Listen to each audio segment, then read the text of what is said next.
The manga begins with an alchemist despised by both the Empire and his father, the Duke. But despite it all, he's determined to use his talent to create an item to change the world. Inside the House of Regis, the Duke informs his son, Thor Regis, that the Empire of Bulgaria is sending him to another country as a hostage. The teen is shocked, but his father only says that he needs to leave as he's no longer wanted. Despite meeting him for the first time in 3 years, these words are what Thor hears from Duke Regis, and his alarm is apparent when the boy asks why he should be a hostage for another country. His father simply replies, "It's because he's useless," leaving him dumbfounded while the guards and servants around him dare to laugh. Thor grimly thinks he should have cut off his relationship with the Duke's family, and he recalls how when he was only 13, he left home to find a job, never intending to return and just live life as a commoner. 3 years later, soldiers who work for the Duke force him to return, and now Thor is being told by his father that just because he doesn't have combat skills, he isn't needed anymore. After summoning the captain of the guard, the Duke has him talk about his son's appraisal, and so the captain maliciously informs everyone that, according to Thor's results, he doesn't have any combat skill, which is a serious flaw in the eldest son of the Duke's family. The butler speaks up, revealing that on his second appraisal, Thor still doesn't have any attack skill, though he does have one basic magic skill, which is still a disappointment. Amidst the cruel words coming from the servants, the Duke states he had high expectations of his son, especially since their family has a wealth of ancestral combat skills, and he continues raging on and on that Thor is useless. The teen, who has fallen silent, muses he shouldn't have been surprised to get this kind of treatment as someone who doesn't have any combat skills, as the Bulgarian Empire had been expanding its territory by force, and its first emperor was a skilled fighter. Both aristocrats and commoners attached great importance to their fighting abilities. Normally, aristocrats are born with excellent combat skills, so it's no surprise that those who aren't so fortunate are looked down upon.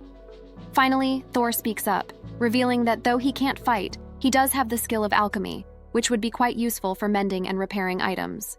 The younger Regis is confident in his skill in making new items and plans to someday open his own workshop, but it only makes his father break a table in rage. While Thor is stunned by his father's over-the-top reaction, the man yells that the Empire already has the sacred swords and shields used by the heroes, so it's pointless for his useless son to make more when they already have the strongest of weapons. The Duke is adamant about his decision. Thor is to be sent as a hostage, and the young Regis has no other choice but to comply, as his father isn't willing to hear him out. At the very least, the man reveals that Thor will be going to a dangerous place where all the hostages sent by the Empire have gone missing, which prompts the teen to assume that he's being sent to the Demon King's territory. The Duke doesn't want to hear his son mention the name of the place, as he fears it greatly, while Thor is more concerned about knowing if there's an ongoing exchange between the Empire and the Demon Lord.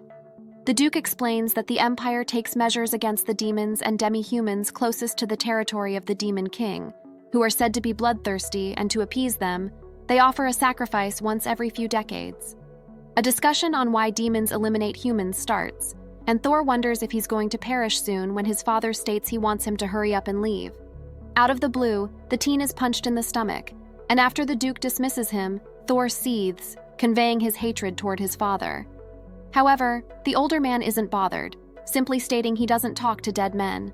Just like that, Thor is banished from the country where he was born and raised, imprisoned in a carriage that's heading toward the Demon King's territory. Hundreds of years ago, during the fight for the territory of Teikoku, the Demon King invaded the humans with his army. To fight back, the humans summon heroes from another world that could rival the demon's strength, and after a fierce battle, the brave soldiers drive the Demon King's army out of human territory. In the aftermath, it's decided that the south of Teikoku belongs to the humans, while the north belongs to the demons and demi-humans, and since then, there's been no major conflict between the two sides. Currently, Thor can't see anything beyond the walls of his carriage, but what he does know is that there are about 20 guards sent with him, so his chances of escaping aren't good. Once again, the teen laments his connection with the Duke, musing that he had once thought that he already escaped him. Years ago, after leaving his father's residence, Thor applied to a government office using his mother's name, and after being accepted, he'd been left in charge of organizing documents and repairing items. The position of a civilian official is looked down upon, as it's a job that someone who couldn't become an adventurer gets. But still, Thor liked his job because he was able to make use of his alchemy skills. Remembering the sword that he was in the middle of repairing, the teen thinks it's regretful that it was left unfinished. When he recalls his cruel father's words, Thor gets to work. After securing himself spoons used by soldiers during mealtimes, he uses his alchemy skill to melt it, before forming a knife from it. This is Thor's skill, being able to create new things or change an existing thing's material into something different, and with it, he plans to someday open his own alchemist shop. Determined, the teen thinks he can't give up, and just then, a guard outside announces that they're near the border of the Demon King's territory. Afterward, Thor is let out by the guards, and right in front of him, the road ends, signifying the end of the human world and the start of the dark forest, where beyond it is the Demon King's territory. When the young Regis asks the logistics of how he'll be handed to the demons, the guards don't answer, simply sending an arrow flying into the sky with a ribbon attached to it. Eventually, figures can be seen emerging from the forest, making the guards nervous. Thor stares, his eyes wide as demons show themselves, while one demi-human girl smirks. While the teen muses that it's his first time seeing a minotaur and a demi-human, the guards shake in fear, and after contemplating a bit, Thor steps forward and introduces himself, hoping to leave a good first impression. The demi-human welcomes him politely, introducing herself as Mabel Refrain, an elf who's come to pick the human up on behalf of the Demon King. The other demons fall to their knees, stunning the teen that they're quite polite, as if they're not about to pick up a hostage. Despite their propriety, the guards are still fearful, recalling how the elves could blow humans away with their magic, and how minotaurs could dispatch people with their strength. Disgusted by the guards' reactions, Thor resolves not to listen to the men and instead gives thanks and an apology to the demons, introducing himself to them formally. Mabel falls silent, making the teen nervous. But then, the elf exclaims happily that it's the first time she's met someone polite from the Dulgarian Empire. Stunned, Thor is then handed documents from a guard, who addresses him as a messenger instead of a sacrifice. After Mabel receives the documents from him and signs them, she announces that the delivery of the messenger is complete, and though the Minotaurs are completely friendly, the guards immediately make their leave. Thor sighs at how they're reacting, which prompts Mabel to ask if he's not afraid, but the teen reveals he actually is. However, the young Regis states it's rude to show his fear, as the humans and demons have a peace treaty. As they make their way deeper into the Demon King's territory, Thor can't help but notice how he's treated well by the demon, and compared to the soldiers of the Empire, the difference in kindness is astronomical. Also, Thor has noticed another thing. Even though the terrain is hard to tread, he actually feels better after entering the Demon King's territory. Somehow he feels a mysterious magical power filling his body, and all of a sudden he gains new skills while his existing skills evolve. Checking his status to be sure, Thor becomes stunned that his previous skill became creative alchemy, the highest alchemy skill achievable, and aside from that, he's gained material alchemy, which allows him to create substances from his own magical power. In addition, Thor also learned addition alchemy, which gives him the option of adding his desired attributes to a target substance, while appraisal grasp allows him to appraise the attributes, materials, and effects of an item. The teen has never heard of such skills before, and he ponders that perhaps this is the reason why he doesn't have any combat skills at all. He was simply developing his abilities in creative alchemy. Seeing that the human hasn't moved for a while, Mabel asks Thor if he's feeling all right, as one can get sick due to the magical power of their land. The alchemist only questions her in return about the strength of darkness in the territory of the Demon King, which the elf confirms is indeed strong. While Thor explains that light magic is rife in the human realm, as well as the magical power of fire and earth, he comes to a sudden realization, understanding now how his skills were awakened. It's because he absorbed darkness in the Demon King's territory, and to awaken creative alchemy, an alchemist needs to gain the magical power of 6 attributes: light darkness, earth, water, fire, and wind, all of which he now wields. During their trek, one of the Minotaurs reminds Mabel to be careful as the terrain is getting rough, but only a moment later she trips, and though Thor helps her in time, her pendant's chain breaks before the whole thing lands on the ground. While the Minotaur worries about it, Mabel assures him it's okay, that it's no one's fault, as even before, its chain is already cracked. Despite her words, the elf looks saddened by the state of her mother's pendant, so Thor offers to fix it, revealing he's already mended a broken chain several times before. Curious, Mabel asks him if he's a craftsman, and for a moment the teen hesitates, as back in the Dulgarian Empire, he wasn't allowed to call himself an alchemist. All he did was repair stuff, and his long dream of an alchemy workshop was never realized. However, he now has a chance to do what he wants, so he calls himself an alchemist, much to Mabel and the Minotaur's shock. The elf asks if it's all right for her to ask him to fix her pendant as she isn't human, but Thor assures her race doesn't matter. After he receives it from her, the young Regis discovers through his appraisal grasp that the pendant has a water attribute, and he decides to simply replace the metal chain, using his material alchemy skill. After a bit of effort, the repair is done, and the result wows the Minotaurs, as they think that the pendant looks prettier than before. Thor is surprised too at his new capabilities, before he hands the pendant to Mabel, instructing her to have a professional craftsman to look at it later. For a moment, the elf is at a loss for words, before she profusely thanks him for fixing her keepsake of her mother. Their positive reactions toward his skills surprise Thor, as it's the first time someone has ever appreciated them. Back at the Empire, he's constantly mocked, while his father thinks he's just useless, so it's no surprise that Mabel's gratefulness makes the alchemist tear up, and he's glad now that he got to come there. Just then, he remembers the alchemist in the history books who lived before the heroic era, and Thor wonders if perhaps that man also just wanted to make items, hoping that the people would be pleased with his creations. Mabel tells the teen to address her familiarly, which he's glad to do, and this is how Thor begins his new life as an alchemist. Later, the young Regis rides the carriage with Mabel, allowing him to enjoy the sights from his window. In the distance, he sees ships on a big river, and he becomes fascinated when he realizes that fishermen are operating them. Thor continues to observe, and he comments to his companion that there really are different kinds of demons and demi-humans. In the Dulgarian Empire, the Demon King's territory was said to be a chaotic place, where a demon beast would either attack or kidnap whoever wanders into it. However, based on what Thor is seeing, everyone lives normal lives there, and it's calmer than in the Empire. Mabel reveals that their population has to work hard, as there are not that many of them, and she wishes for Thor to find a good job in the Demon King's territory. The teen, who's been expecting that he'll be a hostage, is a bit surprised, and he wonders what happened to all those who were sent before him. Mabel reveals that their last messenger was sent 50 years ago, and since the elf wasn't born yet at that time, she only heard of him. The demi-human thinks that perhaps the last messengers went home secretly, as all of them turned out missing. A scenario that Thor thinks is plausible. After all, even though the citizens of the Demon King's territory welcome the messengers, they still want to escape, having the impression that they're hostages, and in the end, they go missing. At the thought of Thor leaving, Mabel becomes sad, convinced that there's no alchemist like him in their home, and she begs the teen to stay with them, promising to help Thor live his life comfortably. Her words make the alchemist smile, who then assures her that he came to make sure that there's peace between the Empire and the Demon King's territory, even though the truth is that he did plan to escape. However, Thor realizes that his freedom isn't being restricted at all, so there's no point in leaving. Besides, the teen quite likes Mabel, as it's thanks to her that he's able to work as an alchemist.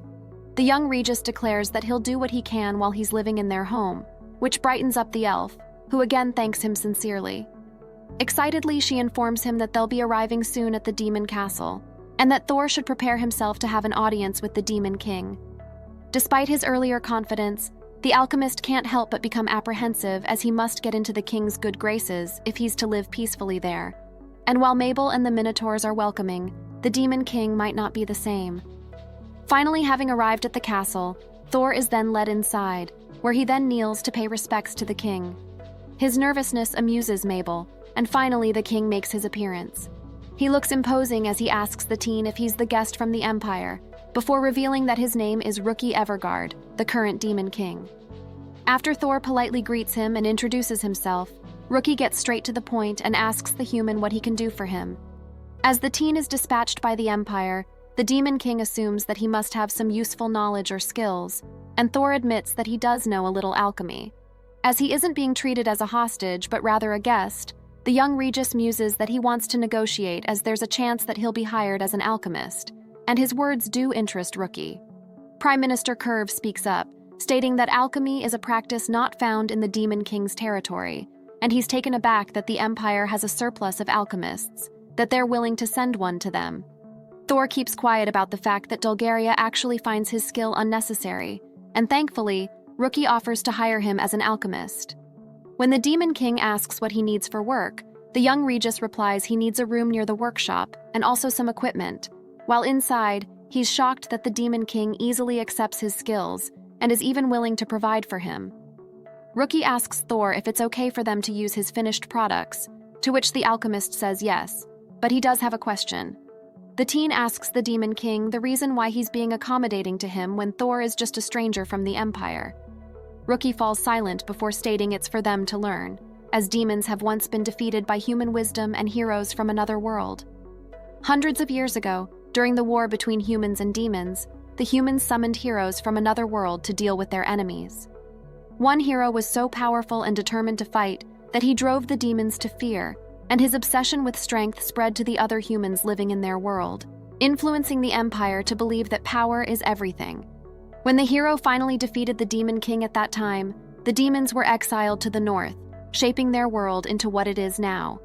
Afterward, the satisfied hero returned to his original world, and the hero summoning falls out of practice, though the knowledge and items of the heroes remain in the present.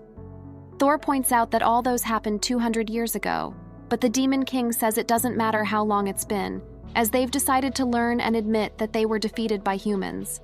Rookie says he doesn't intend for there to be more fights, but he does have to continue learning from humans, determined to not let those who died in battle die in vain. Thor senses that the Demon King is being truthful, and he listens to the latter's explanation about why they continue to invite guests from the Empire. The demons need to catch up with humans, and because of that, Rookie is willing to help Thor flourish as an alchemist. The young Regis is exhilarated, having just been given free rein to do what he wants, and in return, he wants to create an amazing item for them. Determined, the teen states he'll show them what he can achieve with his alchemy, which the Demon King is looking forward to. After Thor is dismissed, so he can take a rest from his long journey, Rookie addresses his subjects, about to announce something important.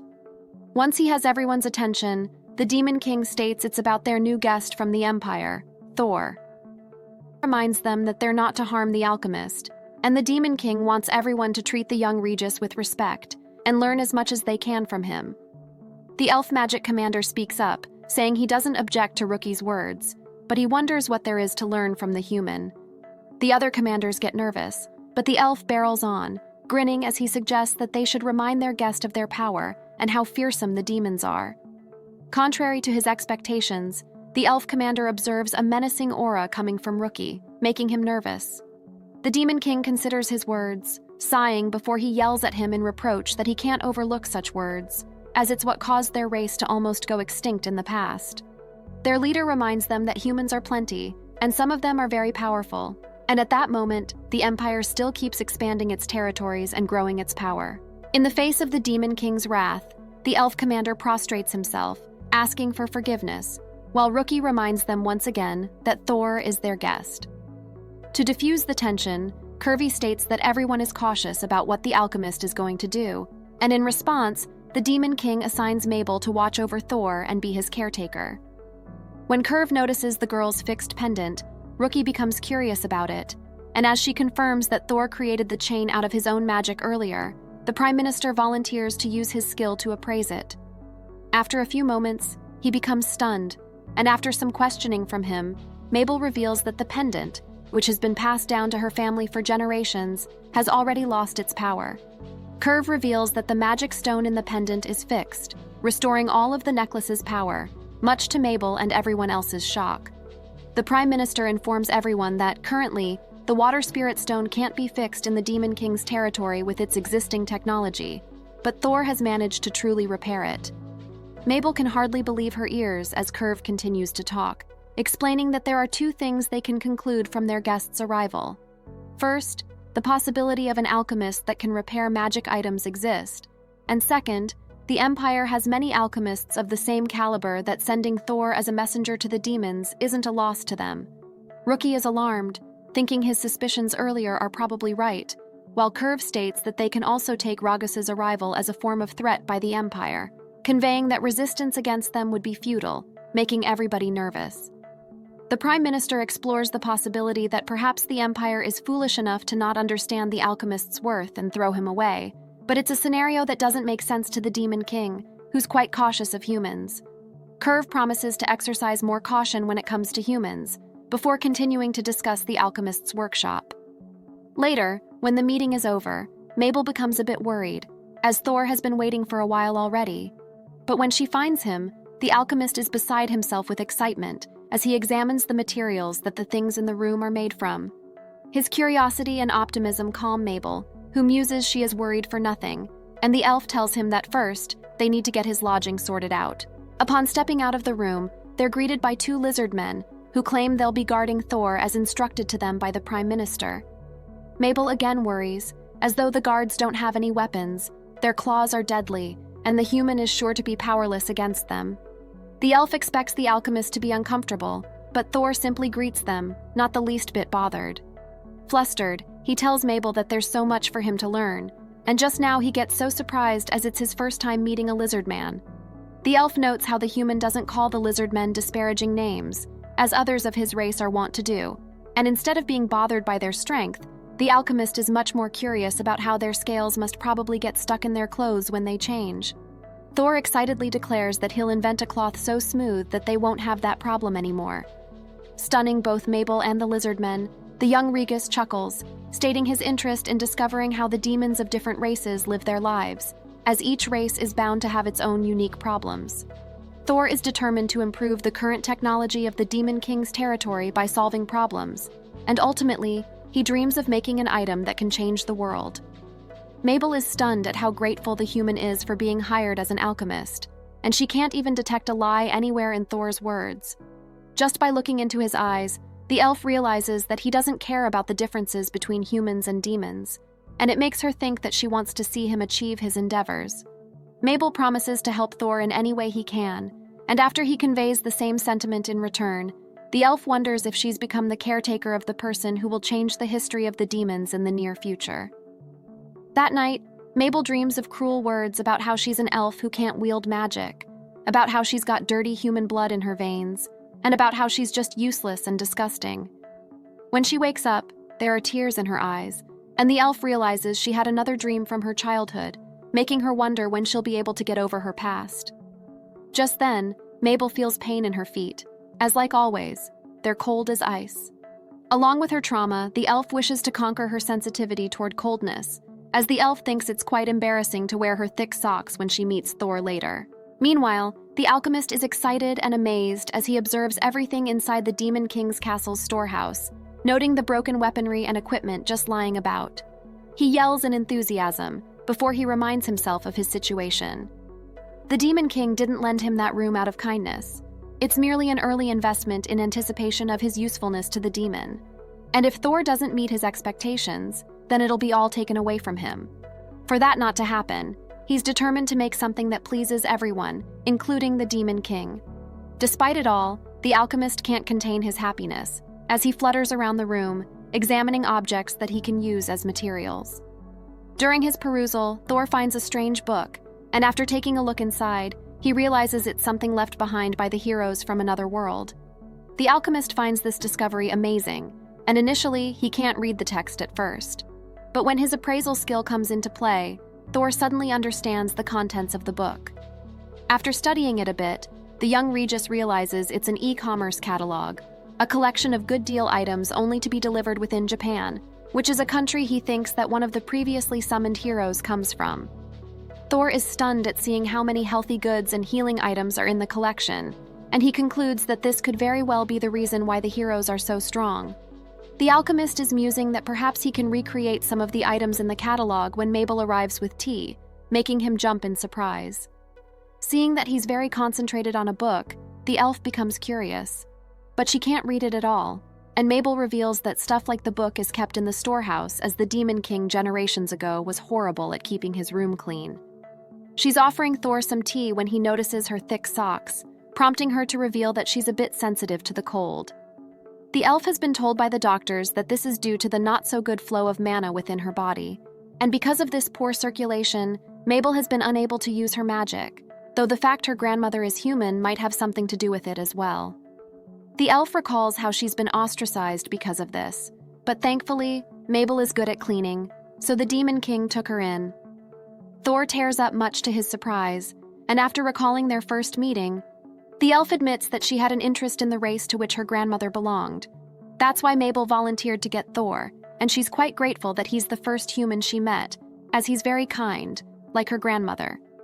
The young Regis is amazed that the Demon King took in other people regularly from other countries aside from him, letting them find work where they can use their skills. Getting an idea, Thor asks Mabel to accompany him for a moment, as there's something he wants to do. After considering the 2 shields he found in the storehouse, the alchemist thinks of using them to create a recovery item for people who are sensitive to the cold, and after reading the page closely, he gleans that it's called a foot bath. According to the catalog, the item's strong water currents will keep the feet warm, improving the body's blood flow and stimulating the feet's acupuncture points.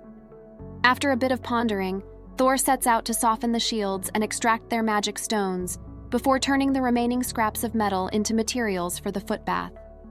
Just then, Mabel arrives with the fresh tub that he requested, which he thanks her for, and soon, Thor gets to work. He activates his skill over alchemy, and after using the foot bath in the catalog as a reference and refining the available materials, the teen pictures in his mind how he wants the items to work. Eventually, the process is complete, and it's a total success. His appraisal skill confirms that it's indeed a foot bath with functions almost the same as the one in the catalog. Immediately, Thor hands the item to Mabel to help her with her cold feet, and the elf is stunned at how he finished making the item in less than 10 minutes, making her wonder if the other alchemists in the Empire are as skilled as him. Thor truthfully tells her he doesn't know as he hasn't met other alchemists, but based on his father's words, perhaps there are a bunch out there just like him. As Mabel feels overwhelmed at that possibility, the alchemist tells her it isn't really a big deal, as all he did was make a copy from an item from the hero's world, and he wants her to have it. The elf is flustered, but Thor is only excited for her to try it out, saying he'll teach her how to operate it. Just as Thor is about to demonstrate how the foot bath works, a curious curve shows up, wanting to observe the thing he came up with. Finding no issue with his presence, the alchemist pours water into the foot bath and activates the fire magic stone to heat the water. He then instructs Mabel to put her feet in, and after she does so, she marvels at how warm the water is. After following Thor's instruction to pour mana into the wind magic stone, the elf startles, becoming overwhelmed at the sensation she's suddenly feeling. While the alchemist observes that what Mabel is feeling is probably the effect of the magic stones, the elf is feeling as if she's being brought to heaven, and inside her, a change is happening. When she recovers, Curve asks if she's feeling all right, to which she says she is, before revealing that mana in her body has started circulating properly. The Prime Minister is stunned, asking Thor if what he made really was from the hero's healthy goods, which the teen confirms. Curve says there are no records that the heroes use such things, and he wonders how it has an influence on Mabel's mana when all it supposedly does is heal fatigue. Thor reasons that it's due to it being a hero's item that it generates such an effect, as after all, heroes did have immense mana and impressive skills. Curve is baffled, and he becomes terribly disappointed that nothing and no one in the Demon King's territory had ever fixed Mabel's mana circulation until that particular hero's item came. Thor thinks that the Prime Minister's shock is understandable, and there's no way that he's recreating just one item, as something like this isn't enough to satisfy his curiosity to make more.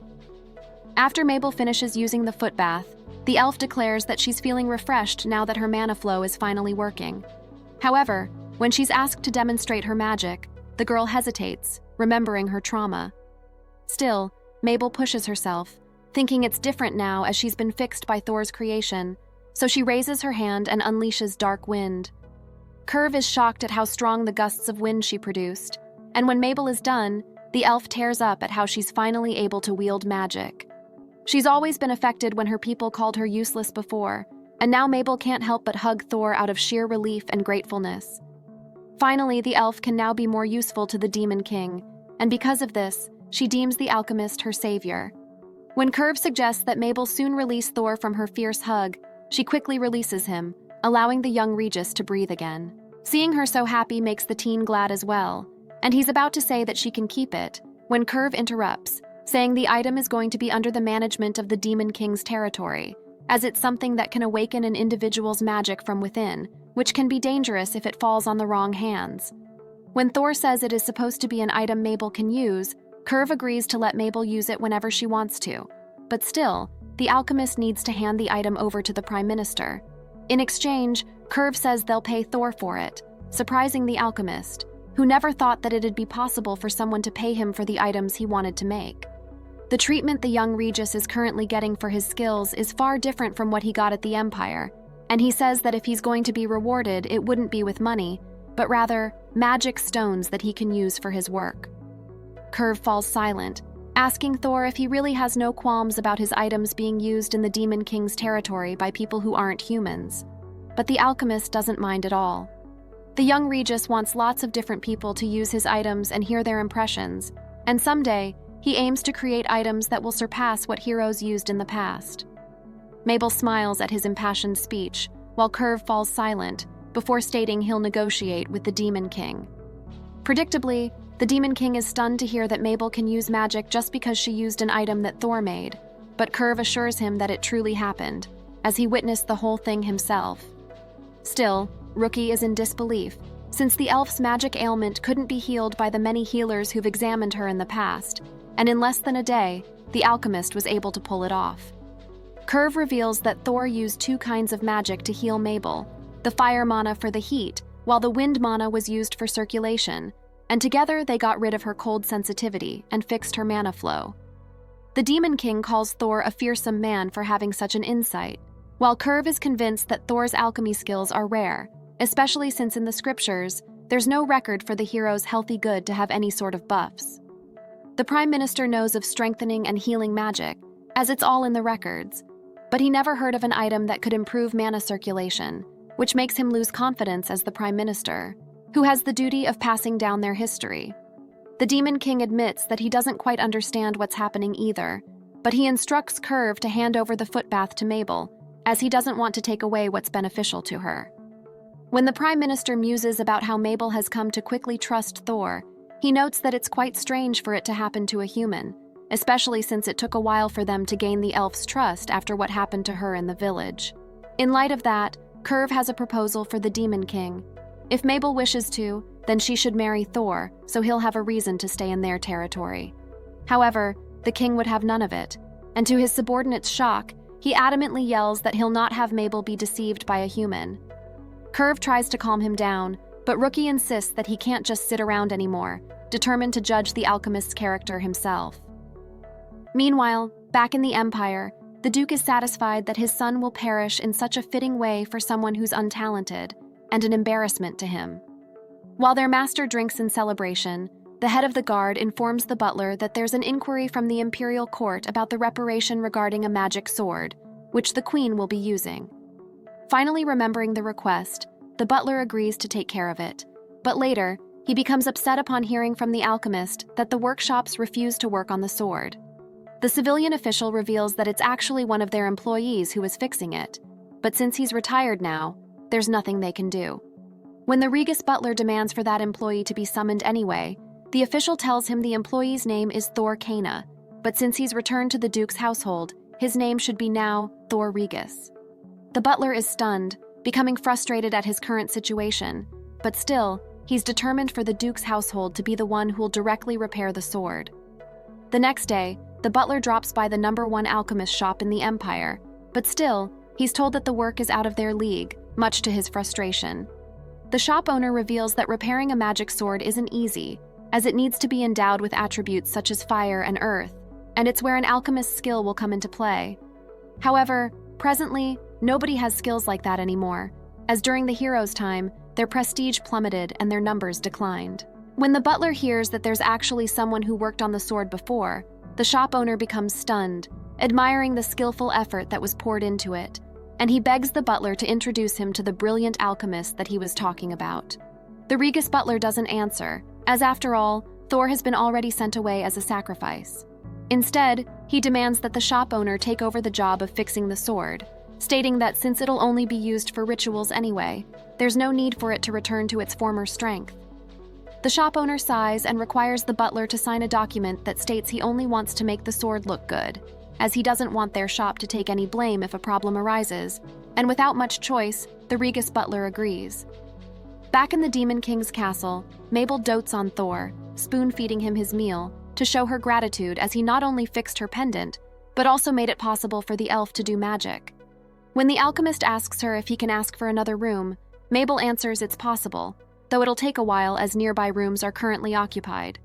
Thor muses that the Demon King was planning to turn the treasury room into a workshop, but since there are a lot of valuables there, like books, the alchemist wants a separate manufacturing room to avoid causing irreparable damage.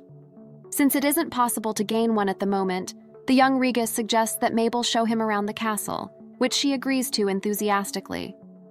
When the elf leaves for a moment to clean up the dishes, Thor is left wondering how to deal with his lack of a manufacturing room at the moment, and while he consults the e-commerce catalog, he's reminded of the hero's storage box, which allows them to carry large amounts of items that wouldn't amount to ant luggage.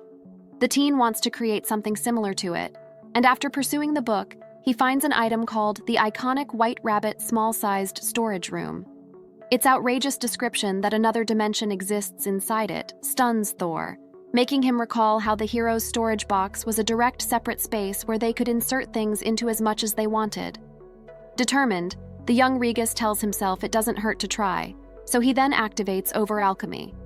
However, he doesn't meet the necessary conditions to create it, as he doesn't have much dark mana, having not yet been exposed to it much. Disappointed, Thor is just wondering if there's someone around who has lots of dark mana, when his skill informs him that he just absorbed enough dark mana for the item to be created. The alchemist is confused, but his thoughts are soon interrupted by the Demon King, who states he wants to have a chat with him. Thor immediately kneels, and he can't help but observe how the Demon King is full of dignity, decked as he is with magic items that are quite powerful. The imposing demon starts by thanking the alchemist for letting Mabel use magic again, revealing she's like a childhood friend to him, and it makes Rookie glad that the elf's worries are now resolved. Honored, Thor exclaims he was glad to do it, as Mabel has always looked out for him, but his reaction makes the Demon King comment that he's strange. As he's confused, the demon explains that in the past, he witnessed the messengers that were sent by the Empire, and often, they were afraid of the demon, immediately wanting to return home. Meanwhile, Thor is completely calm, which Rookie finds interesting, and it makes him think whether the alchemist is planning something or not. When the young Regis reveals he does have something in mind, the Demon King becomes alarmed, but Thor only shows him the catalog, saying he wants to make a small-sized storage room so he can then turn it into a workshop. Rookie repeats that the alchemist really is weird, and he wants to ask the human about what he said before regarding his goal to create things that would surpass heroes' weapons. The demon asks him if he's being serious, especially since the heroes came from a world more advanced than theirs.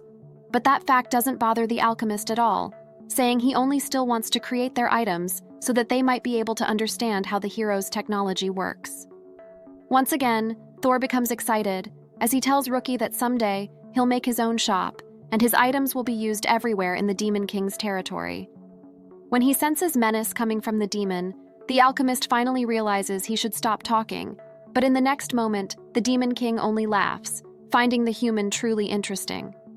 Rookie allows Regis to try achieving his goals because if he really is capable of all that he says, the Demon King will have to just accept his ambition.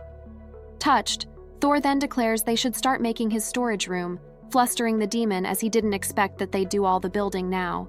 Once the softened chunks of metal are prepared, with enough dark mana he's accumulated from the Demon King, the alchemist starts creating his dream storage room. While Thor is busy, Rookie asks Mabel if the human is really serious about creating the item right then and there, and the elf responds that there's no stopping the alchemist when he becomes like this.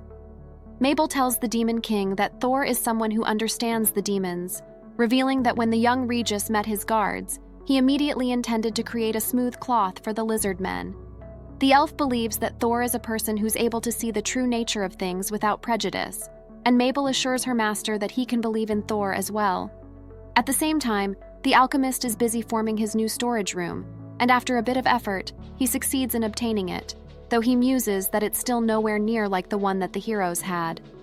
Mabel is in awe, while the Demon King is reluctantly impressed, though he says the small thing won't be able to turn into a workshop. However, the alchemist corrects him, revealing that inside it is an unlimited amount of space. Wanting to see the inside, both Thor and Mabel bid goodbye to the Demon King before opening the door. Inside the item is a large room, stunning the pair who ventured inside, and immediately Mabel runs around the place, feeling like there's no end to where she can go. The elf is impressed with the technology that the heroes have and becomes excited that Thor wants to surpass them, but the alchemist admits that he still has a long way to go to achieve that. His storage room is still limited, unlike the heroes, but already he's thinking of ways that they can utilize this item. Thor asks Mabel if she's willing to test them for him when he makes more of it someday, which flusters the elf, but she eventually agrees. Their moment is interrupted when the Demon Lord hollers for Thor to tell him what's going on, and when he hears from them that it's safe, Rookie makes his way inside. The fearsome demon admits his creation is amazing, and while he looks around suddenly, the storage box announces that items of SS rarity have been detected and will automatically be stored in the box. Glitters surround the Demon King, and in the next moment, his obstructing robe and mask of recognition come off, revealing the visage of a young and sophisticated girl. Thor is stunned as he stares at the true identity of the Demon King Rookie, while she starts to panic. The Demon King crosses her arms and reluctantly says she forgives Thor as he kneels on the floor, reflecting that it's his fault that her disguise was taken away, as he had forgotten that the storage box has an auto-sorting feature. Earlier, when her true face was exposed, Rookie was so flustered while Mabel panicked, running around her. The whole time, Thor was apologizing while explaining the situation until finally all of them calmed down. Thankfully, she forgives him, revealing that aside from Mabel, Curve, the Demon King's family and maids are the only ones who know her face. Rookie explains that her true appearance will discredit her ability to lead, so she took the Prime Minister's advice and used rare items to make her look like a demon lord. When Mabel tries to explain that Rookie already has powers befitting a ruler, only that her body's growth is quite slow, the smaller girl tells her childhood friend that she doesn't need to comfort her. Instead, the Demon King wants to hear the opinion of what Thor thinks of her appearance, and for a moment he hesitates before deciding to speak up. He answers that it's as if he has witnessed the beauty of a deity's form, stunning Rookie, adding that when he saw her appearance, it was like he had to reevaluate his own worth. As an alchemist, after seeing the Demon Lord's beauty, he became ashamed at his lack of skill, as the functional beauty of his created items don't even compare. Immediately, Rookie blushes in embarrassment, while Thor says he only said what he was thinking. Angered, the Demon Lord accuses the alchemist of not knowing anything about what it feels like to hide behind a living mask, which renders the teen silent before revealing that he's also been lying. Thor tells them the truth. He isn't a guest, but rather a sacrifice sent into the Demon King's territory by the Empire. The girls are shocked, as the young Regis reveals how his own father thinks he's nothing but a shame to the Duke's household, preferring for his son to perish than tarnish their family's reputation. Thor even tells them how in the Empire, strength is everything, so he who has no combat ability is named worthless, while his skill in alchemy is not at all held in such high esteem, unlike what they have thought previously. However, ever since the young Regis arrived at the Demon King's territory, he thinks of himself as lucky, as finally he's able to work as an alchemist, and experience the joy of making items that he likes. Mabel is dismayed, and she asks if Thor is telling the truth, her heart hurting at the awful treatment her friend received. The elf points out that perhaps it was better if the alchemist kept silent about the truth, as it allowed him the privilege to ask and negotiate for things, to which Thor agrees, and he asks them mischievously to keep everything that he said a secret. The alchemist states that if the others were to find out that he was sent to them merely as a sacrifice, then the treatment toward him would change, and the Empire's reputation would become worse. So in return for their silence, Thor would also keep the Rookie's secret. Looking at the girls' grave faces, the young Regis figures that both of them understand what he's trying to get at, and he hopes they'll trust him as he quite relates to what the Demon King went through after all the awful experiences he had while he was still in the Empire. Rookie bursts out laughing, finding the whole situation hilarious, while Thor blushes, protesting a bit at how she's being mean. But the Demon King agrees with his proposal, stating that she'll trust him just as the alchemist trusted her. The young Regis is ecstatic, praising Rookie for being an excellent ruler, making her flush before she turns to Mabel to tell her that nothing they discuss will be leaked to anyone. The Demon King declares that Thor is still a precious guest from the Empire who's under her direct supervision, and she wants Mabel to make sure that Regis won't be treated any differently. The elf enthusiastically agrees, while Thor feels touched, and Rookie states that in that space they don't need to keep each other's secrets. When Mabel suggests that they hold tea parties inside the space so that the Demon King won't need to wear her disguise, Rookie thinks it's a great idea. As the space is turned into a setting for tea party meetings, the activity is called Kingdom's Tea Time, and from then on, the Demon King's territory starts to move forward gradually. Later, as they're making the space a little bit more homier, Mabel suddenly giggles, telling Thor that it's her first time to see Rookie laugh like she did earlier.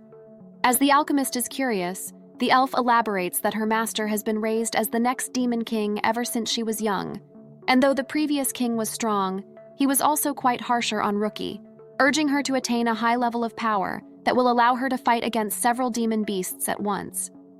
Thor is reminded of his father, who also wanted him to get strong and trained him without mercy, even to the brink of death, until he had no choice but to leave the household. When the alchemist inquires about Rookie's strength, Mabel tells him that when it comes to magic, the current Demon King is second to none. The young Regis wonders why she had to hide her appearance if that's the case, so Mabel explains it's so the other demons wouldn't assume she's weak, and the elf also warns him about one other person that Thor needs to be wary of. Mabel tells him of the flame general Rizenga, who's said to be a descendant of Ifrit and reputed to have one of the best martial arts. Recalling a certain historical event where Ifrit fought with some heroes for 7 days in a flaming castle, Thor resolves not to meet the said demon, making Mabel laugh before revealing there are some clan members of Rizenga who are kind. After the two of them agree to explore the castle grounds the next day, Mabel is about to leave when she requests Thor to drop the honorifics between them. As the alchemist looks reluctant, the elf shushes him, saying there's really no need to be formal with her, and finally he agrees. Just then, Mabel kneels as she pleads with Thor to stay with them forever, confessing that she'd like to stay by his side forever. The alchemist blushes, and the elf flushes as well, before she bids him goodnight and leaves. Thor's heart is still beating fast, but he smiles as he reflects on how much has happened when it's just been a few days since he just arrived at the Demon King's territory. Currently, the young Regis is feeling content, considering Mabel's words about staying with the demons forever, especially since he doesn't intend to return to the Empire anymore. As an alchemist, Thor resolves to make the Demon King's territory a bit more convenient to live in for Mabel, Rookie, and everyone who accepted him into their home. The next day, Curve is called by the Demon King, who reveals that she witnessed Thor creating items firsthand. Before she reveals anything further, Rookie instructs him not to fret, which he assures her that he'll do.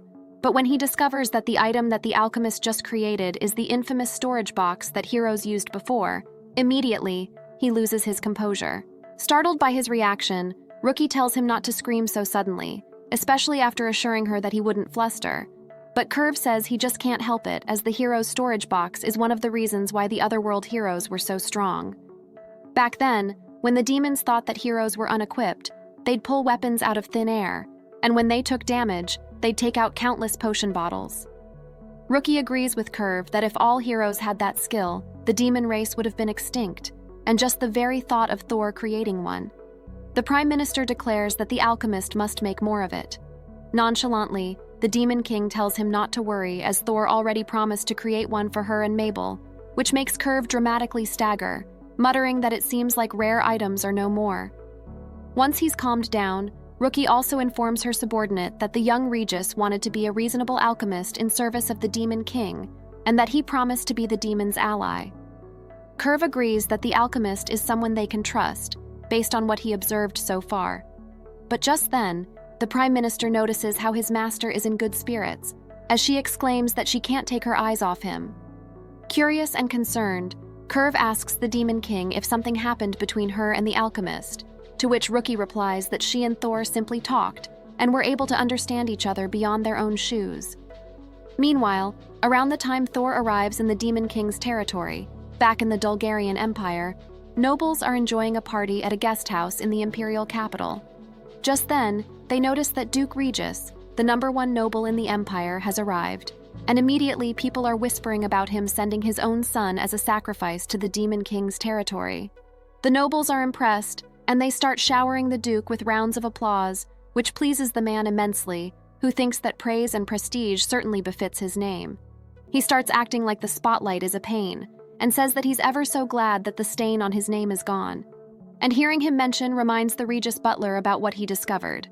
The older man attempts to tell his master about Thor's alchemy skills, but he only gets harshly berated for even mentioning the boy and gets sent away.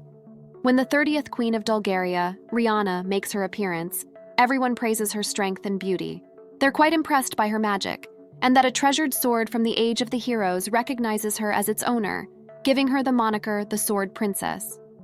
Duke Regis proceeds to greet the queen, but upon seeing his face, she states he's an unwelcome guest and instructs her guards to make him leave at once. The Duke, who can't remember a single time he offended her, is shocked, and immediately guards try dragging him away. When he manages to break away from them, the prideful Duke questions the queen about what he did to earn her wrath, which irritates Rania, especially after she and her comrades went through danger because of the man's incompetence. As the older noble still doesn't have a clue, the queen makes him recall her request to have her magic sword repaired, and Rania reveals that after receiving her sword back, it couldn't withstand her own mana. It shattered at the worst moment when she was fighting a demonic beast, and the queen was only saved because her comrades fought desperately for her. Hearing that she came close to death horrifies everyone present, but still, Rania continues to say that after an investigation, she discovered that her sword wasn't repaired properly, and the ones responsible for it were the Regis household. The Duke starts sweating bullets, as everyone around him condemns his deceitful and untrustworthy actions, and the prestige he earned from sacrificing his son vanishes. Duke Regis refuses to let his reputation be ruined, so he starts passing the blame to the alchemists, who he says must have botched the repairs. However, the queen has already investigated that matter, and she shows everyone a document containing the mark of the Duke's household and the signature of the Duke's butler. It states that, as full restoration of the sword is difficult, the alchemist workshop will only fix up its appearance, and all responsibility will be taken by the Regis household.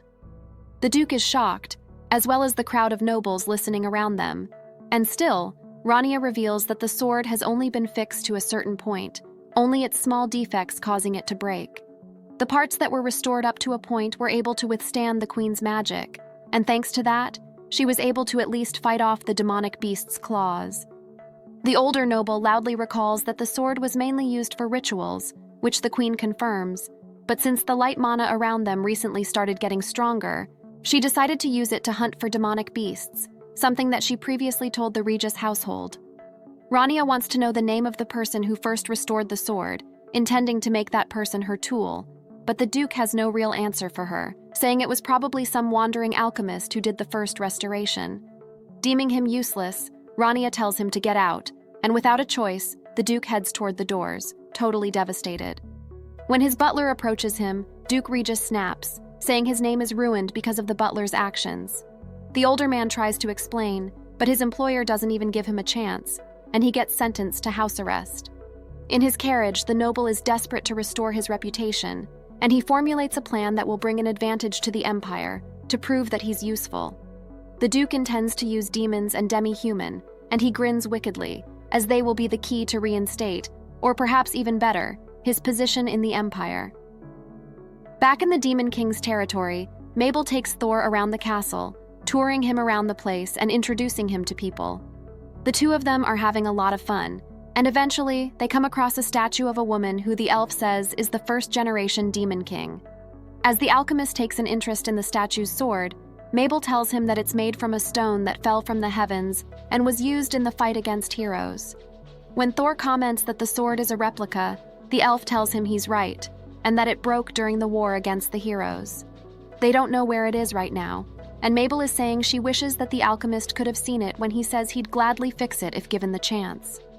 The elf is stunned, as she never considered if the human can fix such a legendary sword, despite his already impressive skills, while the alchemist gets to thinking that he actually would rather make something that even surpasses the first Demon King's sword.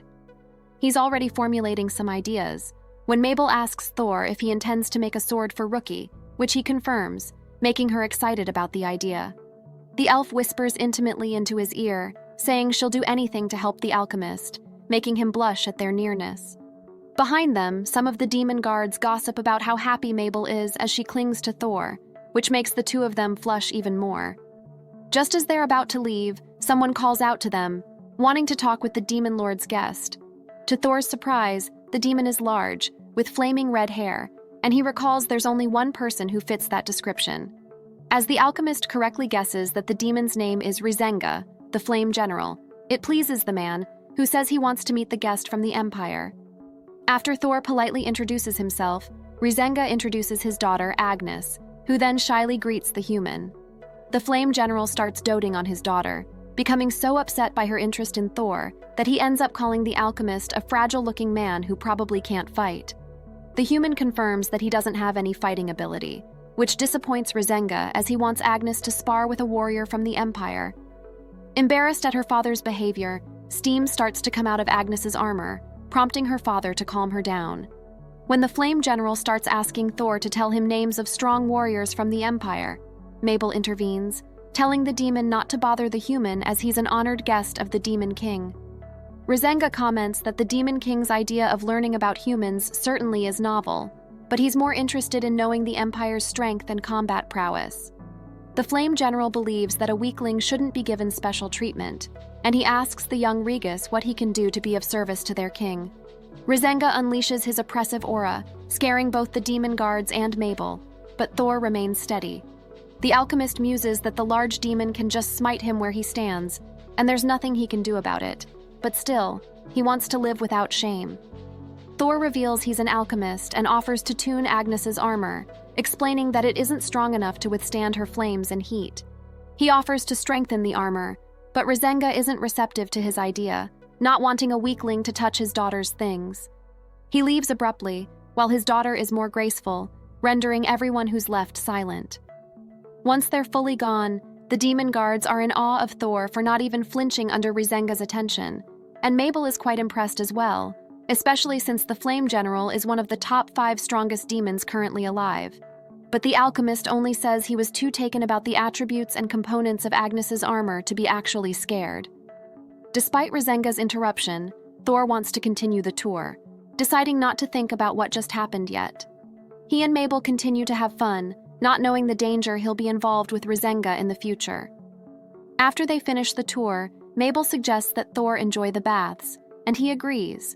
But before they part, she tells him to look out for tags so he won't mistakenly enter a bath that's already occupied. Later, at the baths, Thor follows the elf's advice and finds one without a tag. However, after entering one, he spots a familiar-looking armor belonging to that of the Flame General's daughter. Suddenly, the alchemist hears a noise coming from a salamander, a creature whom Mabel said had served Ifrit that now keeps the baths warm.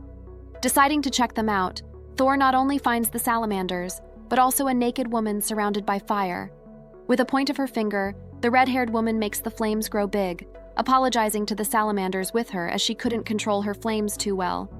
After observing her flaming body, the alchemist realizes that Ifrit's descendants wear no clothes as none can withstand their flame, leaving them naked whenever they're not wearing armor. He decides to give her privacy when a salamander notices his presence and rams the doors, before sending its fire his way.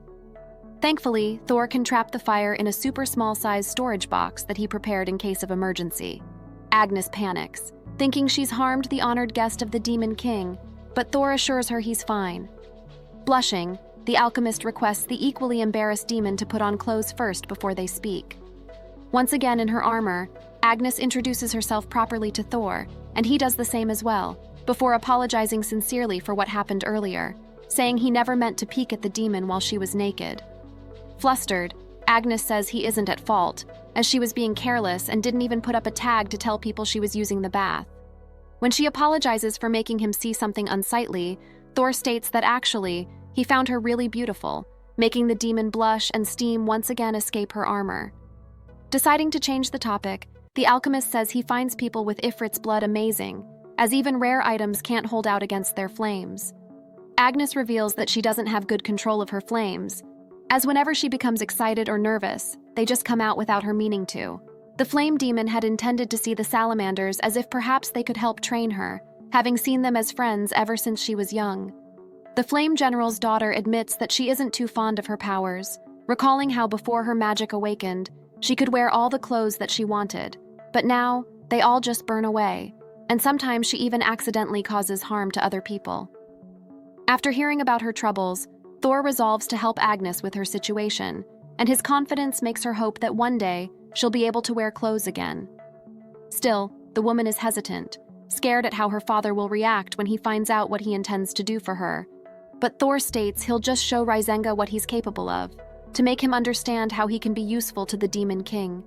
He pleads with Agnes to let him help her, and eventually she agrees, tearfully saying she doesn't want to be trapped by her armor anymore. Thor is ecstatic, and he plans to go right to work immediately, but for now, the alchemist hands her the super small-sized storage box, where Agnes can store her flames if she feels they get too much. The flame demon is stunned at being given such a precious item, but Thor assures her that he can just make more of it before leaving a grateful Agnes. For those who inherit Ifrit's blood, their control over their flames will increase as they get older, and it's only when they reach the age of 20 that they achieve full control.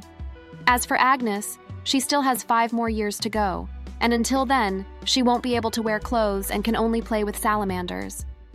Thor muses that a temporary fix won't be enough, realizing that he needs to find a fundamental solution to Agnes's problem. Once again, the alchemist decides to consult the catalog, and upon entering his room, he finds Mabel inside and tells her of his plan to help Agnes. The elf wants to help too, revealing that she's good friends with the flame demon and that they used to play together. Mabel even reveals that she once got burned by Agnes's flames, which caused the red-haired girl to become withdrawn and avoid Mabel. Having an even deeper understanding of what the flame demon is going through, Thor becomes even more determined to help Agnes, so that she and Mabel can reunite and become friends. After flipping through the catalog, he finds a health enhancement pendant that will help circulate the energy in the body and even enhance a person's health. Though their world and the hero's world have different elements, Thor manages to figure out how to make a pendant to make one in their work, before explaining the process to Mabel, who's once again in awe at how innovative and terrifying heroes are. The alchemist, on the other hand, is excited, immediately moving to start his new project.